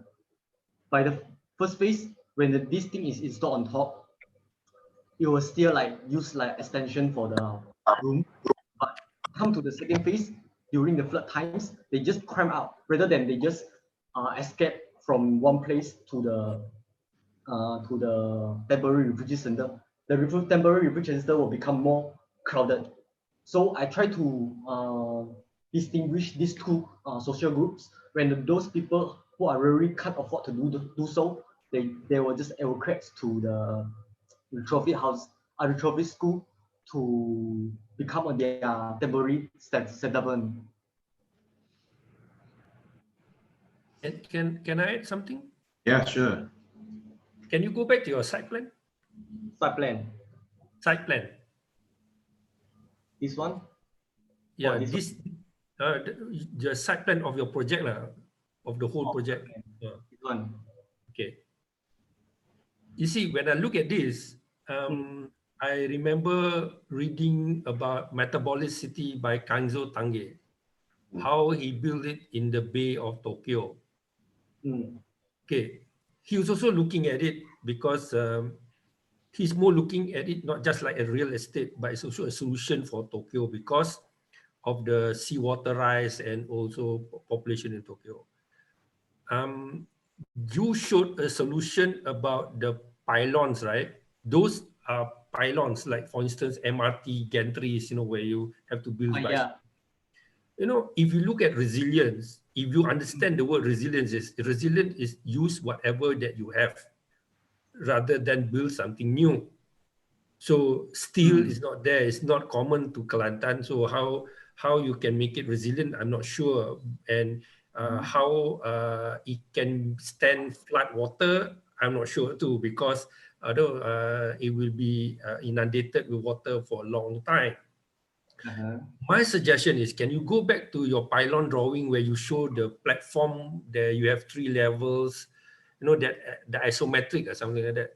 That is very pertinent in the sense that, you know, rather than we look at it and force ourselves to live above grade, above the road level or whatever, you can force yourself, brave yourself, put this on the river of Kelantan. Make it like the houses, they call it the floating houses or floating city on river Kelantan, where it goes up water, the just city goes up. Is now you got to think is how the connection between this new thing with the existing city of Kota Baru. That will be more pertinent and more answering what Hafiz is trying to say as your short term, medium term, and long term. You know, like for instance, you have that nice the one, I think slide number 12 here. There you see, you know, you have a lot of steel that is actually not used and is so high up and is no relevance to the street level. City is all about street level, how you use the street and how it's actually going up there. You know, imagine yourself walking in an MRT line, right? You only see the train, but you cannot access the train. So what if you take the total top part there, put it on river of Kelantan on both sides, and see how that can work? People can actually be on that pontoon type development. And I think that will be most relevant to make it the resilient city and the resilience of water, because you are now living with water. You are now having agriculture on water. Then you don't have all this wastage of steel. And, you know, you need to build on people's land for all this, right? Whereas you need to use that the river is part of the Kelantanese or even the Kota Baru punya cityscape. I call it raikan the water, the river water with your pontoons on there. Your services can run anywhere, you know, beneath the thing. You know, just like if you have ever been on a pontoon bridge, that's the time. Only now is bigger platform, and I think that is much more relevance, and the type of housing there too. Pardon me, I think you should leave it as open as it is so that we know how we can deal with it by the time frame, short term, medium term, long term. By having this sort of housing, it's as though you're going to sell it as real estate. And you know, if you don't have flood, who's going to live here? Cannot just leave it empty, right? And when you that's why in this space, right, before the floods coming, so this will be like extension for the space, like bedroom. So you can see the layout for the before the floods coming. It's an extension for the existing housing. Before the floods coming. No. What I'm trying to say is, you already pre-sold this thing for something, right? So, you know, like for instance, if you want to save people from floods, it has to be in masses and it has to be in a space where they demarcate by itself. That means to say like a hall, and then they put in grids or they put in rows of things. So I think we need to understand the mechanics of flood. We need to understand the way that city works in flood. And also you need to understand that, like what Hafiz says, if you put this in Kota Baru, I think it may not work properly. But if you put it, say, in Port Klang or in Klang or in Penang, for that matter, maybe it works better because you have that population that really need that. But for Kelantan, I think to have on pontoons much better.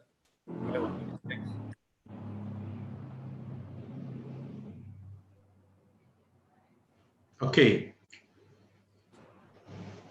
Seksan, you have anything to say? Well, I have very little to say on this project, just like Professor Tajuddin, except a few maybe observations. I think flooding is not a new thing in Malaysia. There is a few towns that I know in Malaysia where, especially along the Panghang River, where some of these old towns or villages have always been flooded, and the villagers got so fed up of the annual flood or the occasional flood that they shifted the entire town to a new place. So one of this town is a town called Chenor, Chenor. So those are the traditional solutions in which we deal with flooding and problems associated with water. My problem with this project, I think, is a problem that a lot of us face when we have an idea and we have a design, and when we force it onto a site. And I think my problem is that I think this solution is forced onto Kota Baru, which I think is the wrong site. Because Kota Baru has got so much hinterland, why do we need to go and spend so much infrastructure as though we are building MRT station just to live above the water? We can just easily shift to another part of town which is higher. However, ideas like this will work in areas where real estate is really expensive. There's no way to shift. Places like Hong Kong, places like Singapore even, where when climate change comes, water level rises 1 or 2 meters, a lot of areas are flooded. How do the very high density population deal with those water? So I think this is a wrong site for your solution, which is very interesting. Your drawings are beautiful and very interesting in that way. So I guess that's all my comment on this, because the solution is a bit forced on Kota Baru, I felt. Perhaps it's a good point for me to come in. Yeah, I quite agree with Seksan about the sort of wrong choice of site.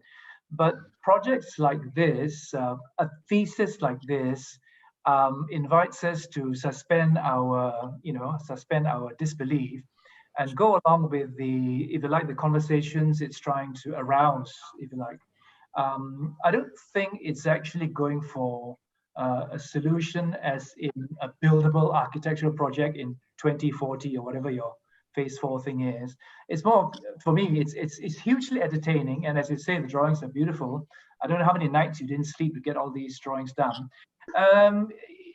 It's kind of more utopian than dystopian to me. I would like to understand the premise first. When you mention that it's not about flooding, but rather about climate change, that's when the coin drops, because it's not about Kelantan having floods every December to February or whatever, and then land comes up again in July, and then the same thing happens every year. You're not talking about this, if I can understand you, Song Pang. Yeah. You're talking about, like, the glaciers melting and the water comes up. I don't know, how many meters do you project for 2040? 2014. How many meters do you expect the sea to come up? Okay, I will explain again for this one. Yeah, this one. Because in the record, right, in the 2014, the last record for the flood levels, as actually I went to the site, I can see the watermark on the wall. It's about 1.5 meter, but it's still temporary in that state. But in the future, how we can see how we can like predict the waters will be permanent there, because the sea level is keep increasing.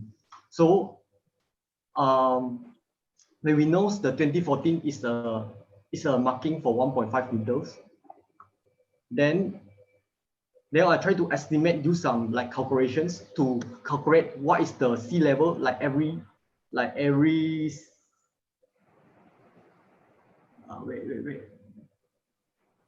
Yeah, you don't have to go into details. The average sea level rising is about like 10.6 meters. So in the 2018 will be about like 8 meters to 9 meters permanently.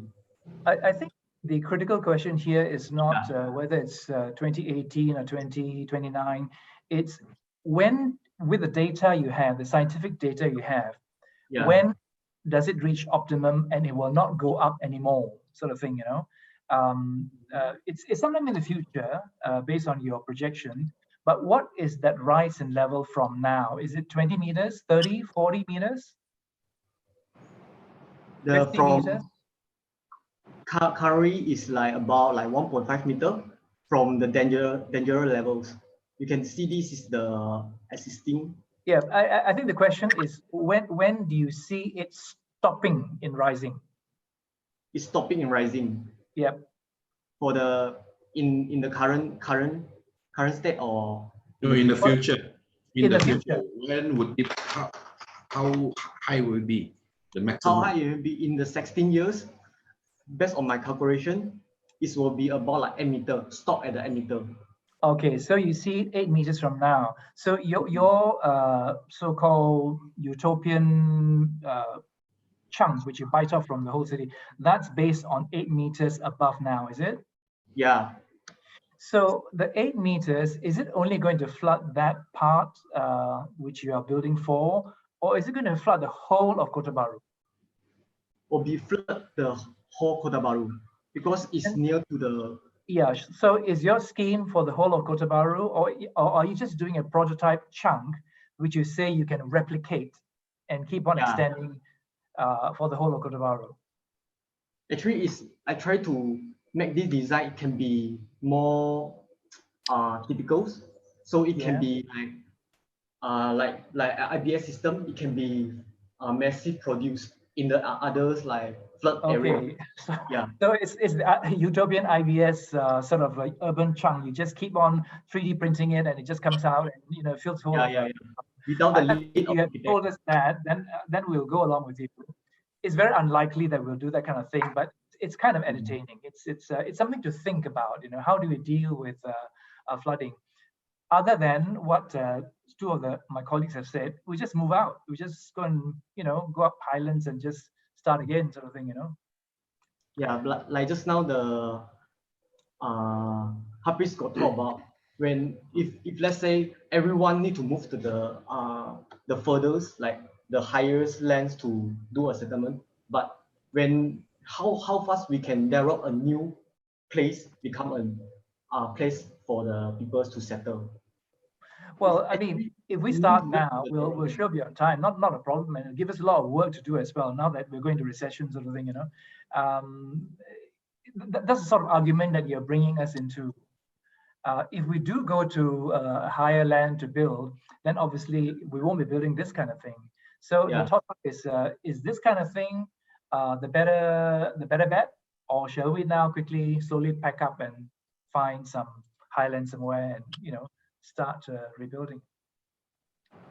That's something that you probably will have to discuss in this thesis.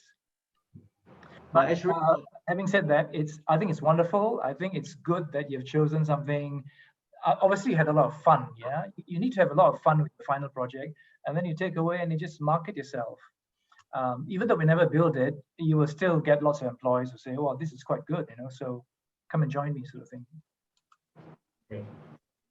Okay, I would like to pass on to Mike. I think Mike, you should have something to say. Hi. I've been cheered up by all the schemes that I saw this morning. Very optimistic, you know, looking for better future. And now I'm depressed for two reasons.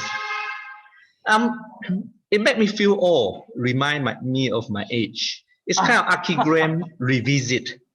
It's a 50, 60 years old idea. Nothing wrong with that. I mean, we have to keep reminding ourselves using precedents, right? And the other thing is your presentation is so gloomy that I cannot see lights. I mean, disaster relief doesn't have to be like that. And anyway, I mean, beautiful presentation. Now, with this issue of flood, I lived through floods when I was young in a village situation. It floods every year. You flood up to the first floor. We have to be in our pajama every day. When I was 5, 6 years old, don't have to change. You know, we like it, and you can see Bob pedal to your balcony, and we swap rice with durian, that sort of thing. You know? So it's fun for kids, but it's not fun for people like my adults. But flood is fine, but how to manage it? But I think global warming is another issue completely.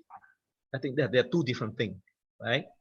But in this case, like San said, it's a false idea. You already figure out this idea. You already work out the solution. You just have to find a place to put it. I think you can do it without a site. It's just an idea, a module that, you know, in anticipation of a place that this thing can happen and apply anyway. But maybe next time you want to be more concerned with this idea, taking it to the reverse way. This is by natural forces when it floods.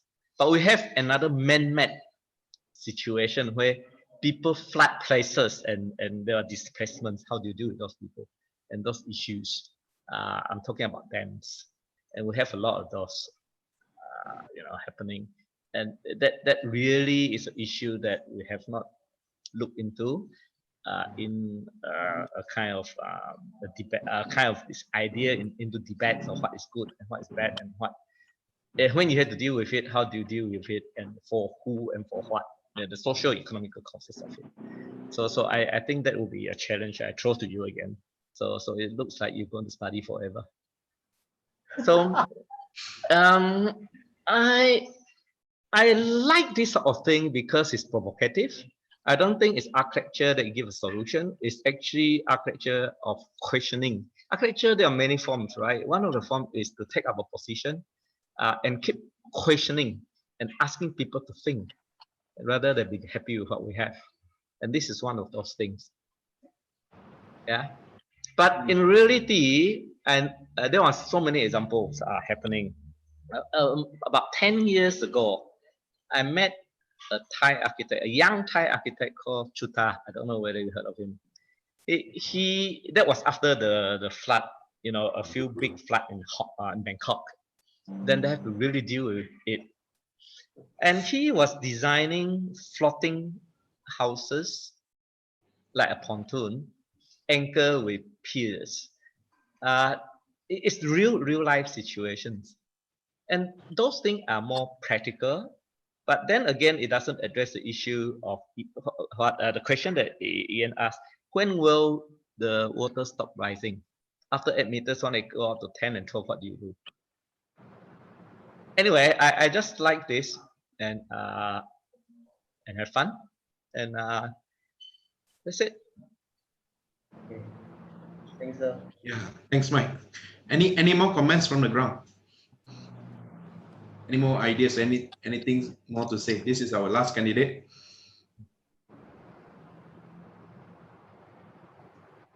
Yeah, if not, I would like to invite you. I think probably I give you 1 minute to, you want to say something to the reviewers, also to conclude your works. I appreciate for all the comments. I think I still a lot to improve, but my intention is make everything more difficult. That's why I can simulate for all the flooding site. Because it's based on all the data I correct, the most critical site in Malaysia is Kelantan. That's why I picked the Kota Baru as a site for me to simulate this design. It's not I just simply put on one side. It's rather than Pahang. Actually, Pahang and Kelantan, the record is almost the same, but I picked the Kelantan for my flooding because when the monsoon's coming, the flood will come to the Kelantan first rather than the Pahang first. That's why I picked the Kelantan as my site to simulate my design. And I think that's all. Okay, right. Thank you, Pang. So I think this is our last presentation today. I would like to thank all for giving such a valuable comments. I myself also think that through the 2 semesters, I think my personal experience is that we always expect students to come up with a brilliant idea, perhaps based on our own experience and belief. We probably would believe that the solution has to be even as we are looking at a very complicated issue. I think the solution might be a very simple act, in terms of architectural or creative solution. We always hope that perhaps there will be one simple solution, but it hits all.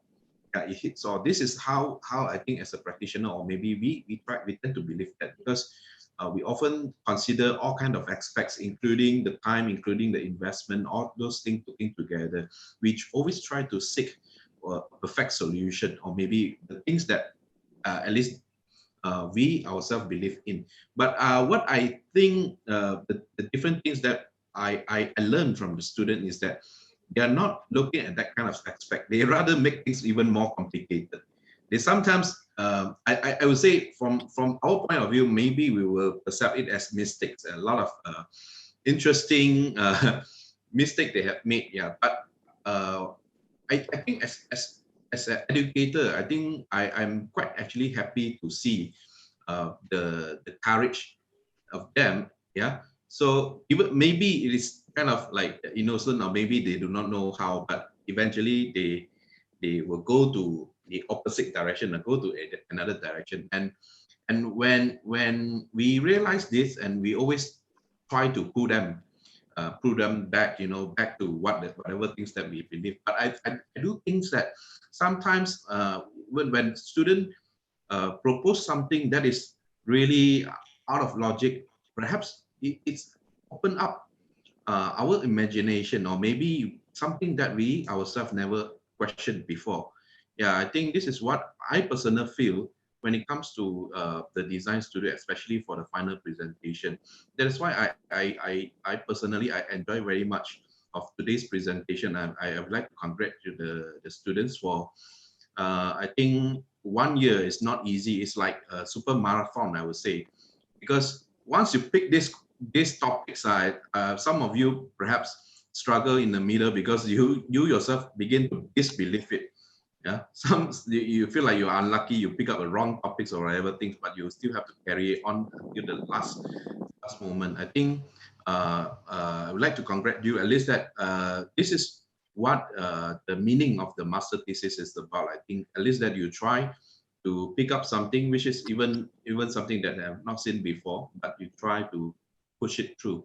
And also, I think I would like to invite all the reviewer to perhaps to wrap up today's presentation, to share with us your thought and on whether on education, or maybe you got any other extension thought on based on the project that students have produced.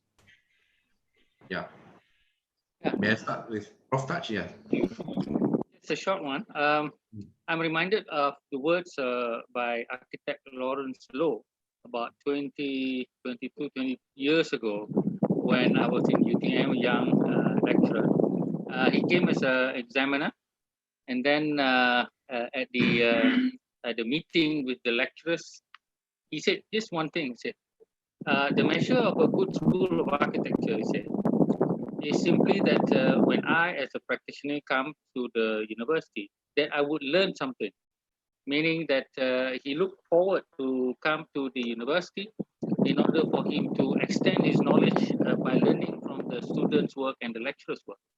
But at the time, we were doing some mundane things, and therefore he said that he didn't learn anything. And so that means so the school was not good during that time. And that's where, after that, we went on a different approach to thesis, and put up a different kind of direction that is more brazen, we call it, rather than tractor-like, and so this is good.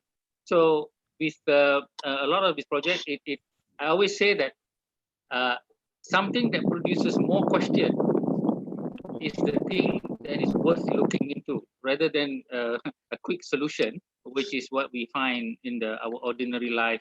And once a virus comes in, then you'll find everything wrong or everything difficult with that particular life. So we don't ask questions too much in the university, and that is the problem. And so that's where the role of the student and the supervisor to think about the possibilities to learn and to unlearn, and then to relearn new problems, looking at perspectives in various different formats.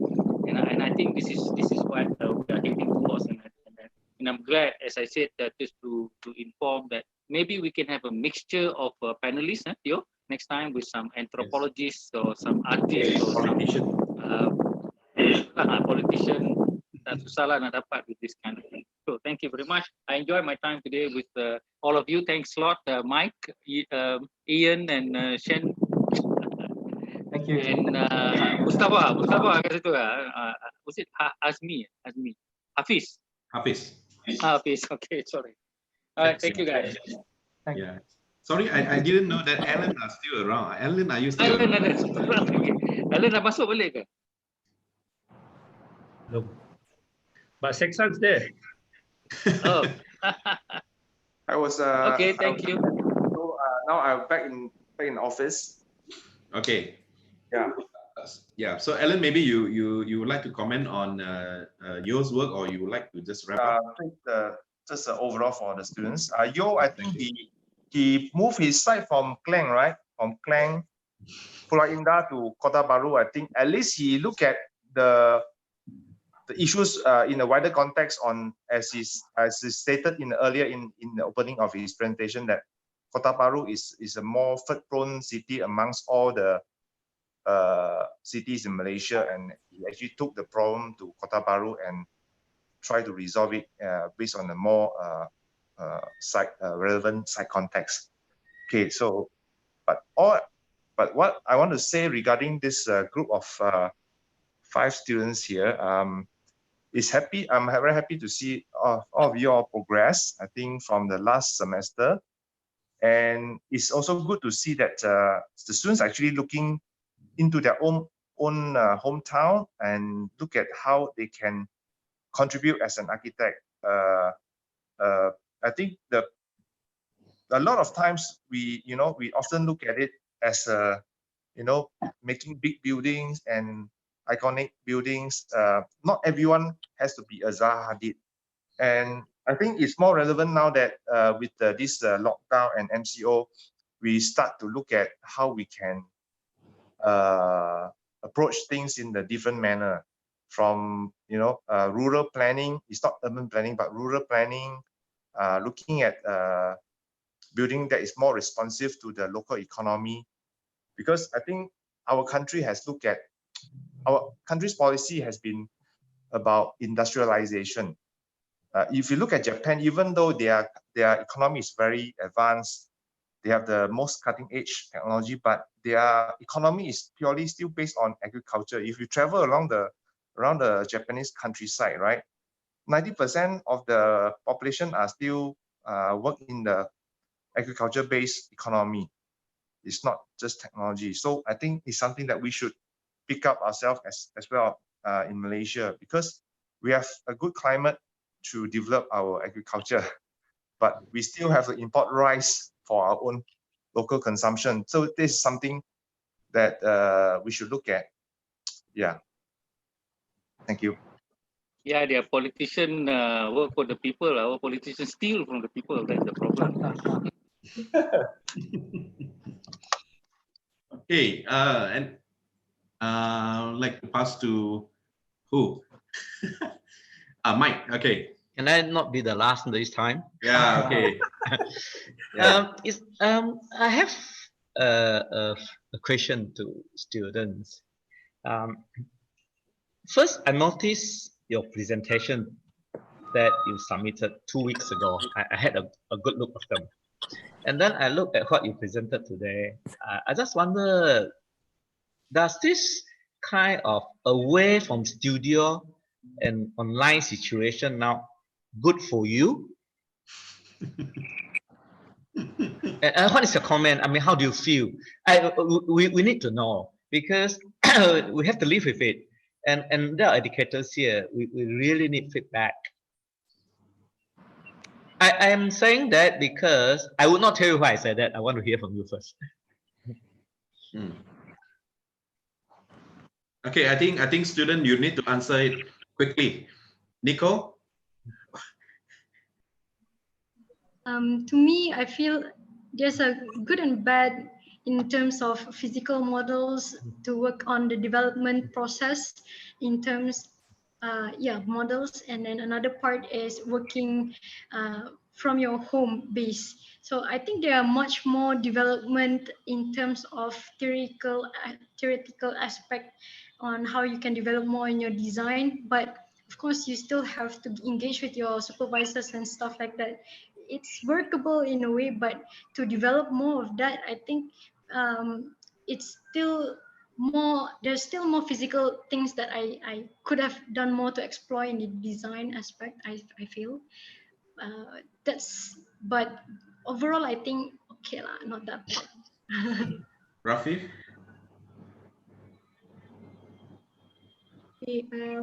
I think that any new norm would be challenging. Like anything new, we need to adapt to it would be challenging. I think it opens a lot of opportunities to other people, like working from home or studying from home. But still, it has its own limitations. And I think psychologically wasn't really that helpful. It was psychologically challenging because I think you always need to be in that group, like environment and group of people with your lecturers and friends to feel that motivation. So I think for me it was quite challenging. Yeah, that's it. Right, Yo, quick one. For me, I'm okay with it actually, because most of the time I doing design at home usually, but in terms of like other courses, I might need to better understanding through all the lecture. So through this like video lecture is not that efficient. And also about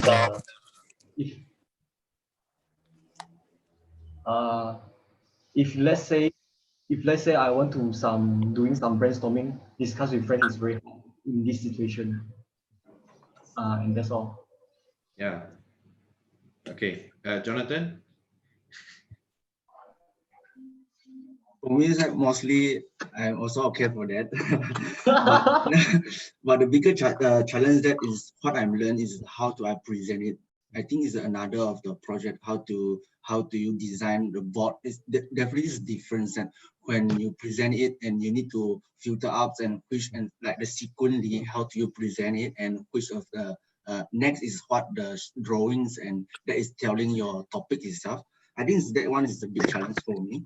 And there is a lot of limitations when I present it and using this kind of small screens. Okay? And for the other stuff, I think so far it's okay. But most of this I learning is how to. The question is that would you, online. I think, stay more focused when you are actually working from home? Yeah, I will focus on the homes, and most of it is same like the year. I'm also spending the time there at the home than focusing doing my design. Yeah.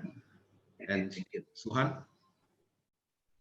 I think that's good and bad for both as well, because there are different modes in different stages. At some stages, we probably would want to be able to brainstorm on our own to really focus on how we want to develop the concept. But after that, sometimes we do want to have that kind of conversation and interaction on the spot itself. That's why architecture in the past, it has always been built on a studio culture. So that itself is kind of lacking in this situation. Yeah. So it's a mode to be adapted. I think it is not just about learning. I think this will affect so many things. Like for example, with this reviewer managed to have a reviewer from Sarawak. Yeah, and even I think for this time, just now, Prof. Ian mentioned about Huang Sen Yuan. At first, I also wanted to invite him for today's review, but just he couldn't make it. Yeah, so I think that is a lot of advantage if you are thinking this way. Yeah. So yeah, I think Mike, do you have any more things? You want to know why I ask? Because I looked at the 2 weeks ago. Was it 2 weeks ago? And now, and I realized that this MCO is good for you guys. You got nothing else better to do, but you have to focus on your work, and there's so much work being done. And when I look at your last presentation 2 weeks ago, I said, oh my God. Because I'm in MAB, what do you call it, in maths, yeah. So I said, oh my God. But now I say, yeah. Oh, that's good news. That's a really scary news. Okay, Ian, do you have anything to say? I guess I'm the natural next one after Mike, because I'm obviously in education as well. And in fact, I've learned a lot from this session, online Zoom review session. It's kind of what to do and what not to do sort of thing, you know, to take home to my own university.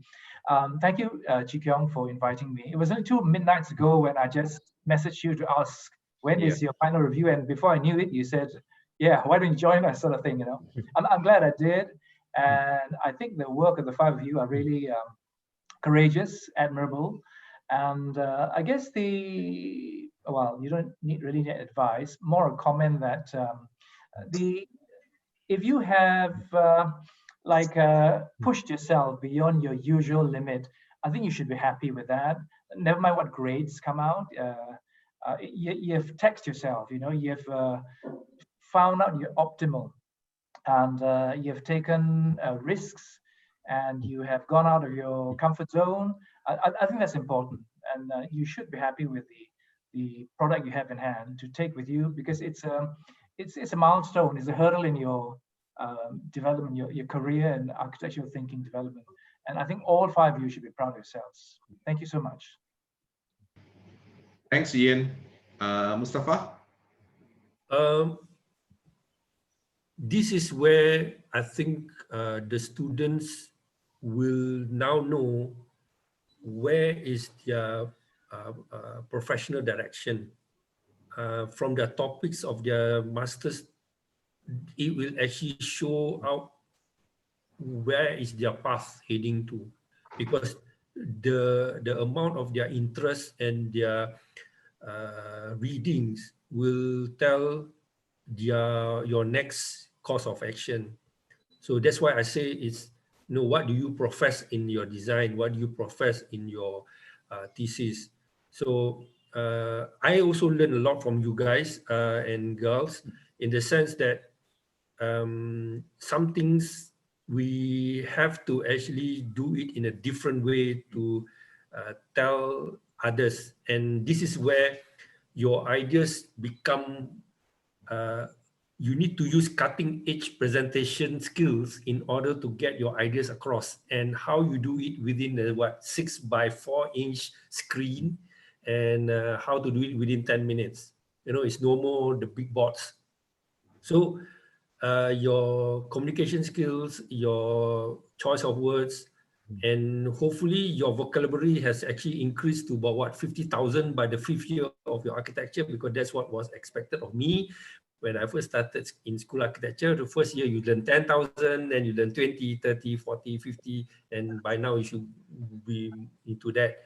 And that will also make you aware that you have to actually be strategic in your way of showing your works. And next is how to prepare these works to be your folio to show to your future employers. That's probably the next game plan. And these are the things that you need to look at.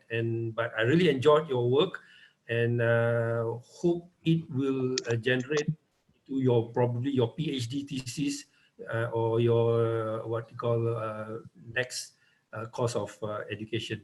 Congratulations to you all. Thank you. Thanks, Mustafa. Is Seksan still around? Yes, he actually left, and he left. I think he left. He's got another meeting. Okay, all right. So Hafiz? Yeah, before I give my concluding remarks, Pak Mus PhD bila nak buat? in the progress. Thank you very much. I think this is very interesting. Not only the work, but the comments from the reviewers.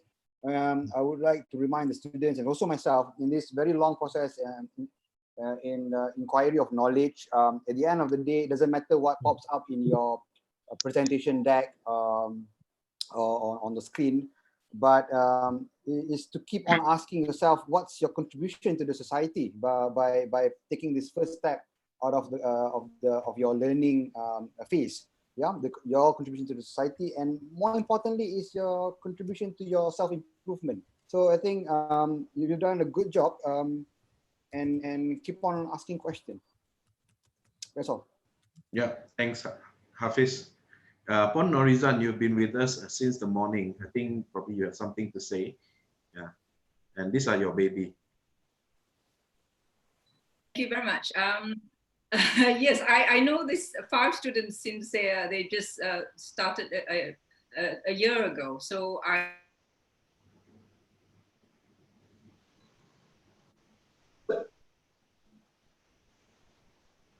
No, it's hang over there. okay, it's been hanging anyway. So I'm not sure. Can you hear? Okay, I'll try my best. I know, as I say, I know all these 5 students from year 1 of masters, and I've seen their development, and I'm quite proud. Their own thoughts, their own ideas, and they do push their way once they actually have decided on their thesis title. And all of you actually have said the right thing, the very appropriate approach to make them be a better architects in the future. That we cannot become architects in the cities. I myself have started agriculture or small gardening in my backyard because of this affecting us. I do hope they're all going to be very successful in the future, because I think and the educators need to push them in the right, with pressing the right buttons for them to become a good citizen and complete the circle. Thank you. Thank you, Pon Norizan. Yes, From all of you, I appreciate your presence. Thank you. Yeah. Can I say a few more words? I like to talk. I'm quite sure the student would start to ponder, what are you going to do next? You're going to look for a job, or anybody going for another master or PhD? No? No?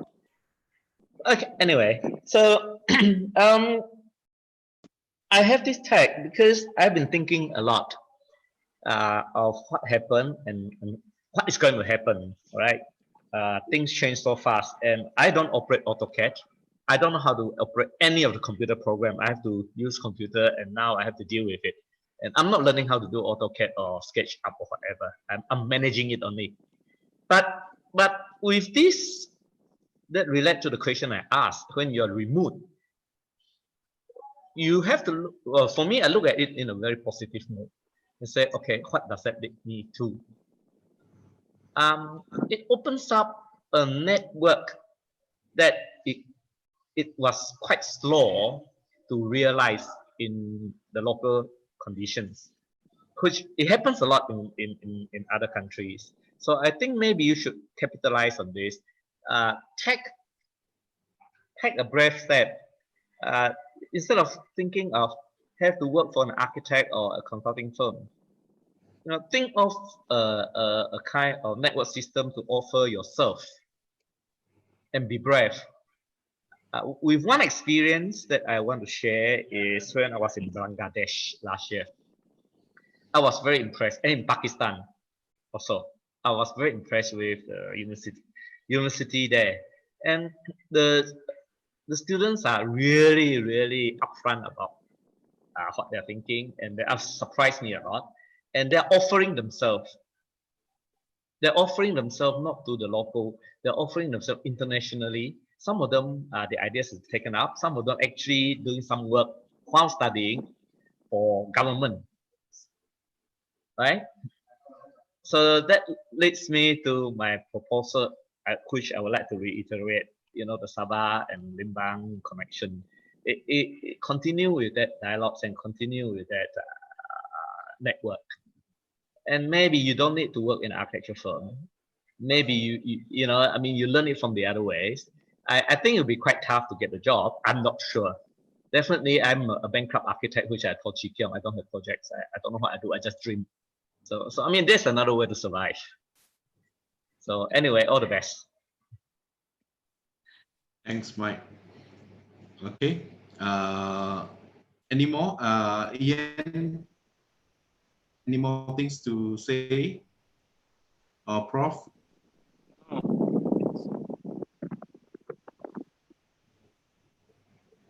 Okay, thanks.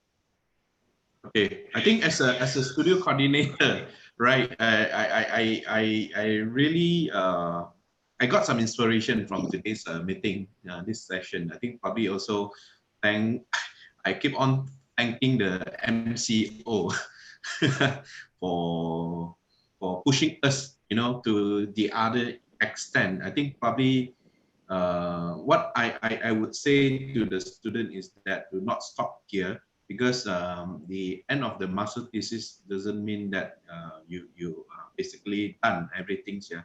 I think probably to many successful architects, this is just the beginning. Yeah, especially of special interest. Yeah, you might eventually becoming an expert in this particular field. You know, so I hope you can, if you really before you secure the jobs, yeah, before you start working, perhaps you should continue to work on these projects, perhaps to brush it up further, and so that you come up with a very comprehensive portfolio. Yeah, treat it like your own creation. This is your art. This is your work. Yeah. So if you can continue with that, I think that would be really good. And best is that if you can share this idea or the knowledge to the stakeholder, whoever you have spoken to, so whoever you have interviewed, yeah, when you conduct the site visit, yeah, share all this information with them.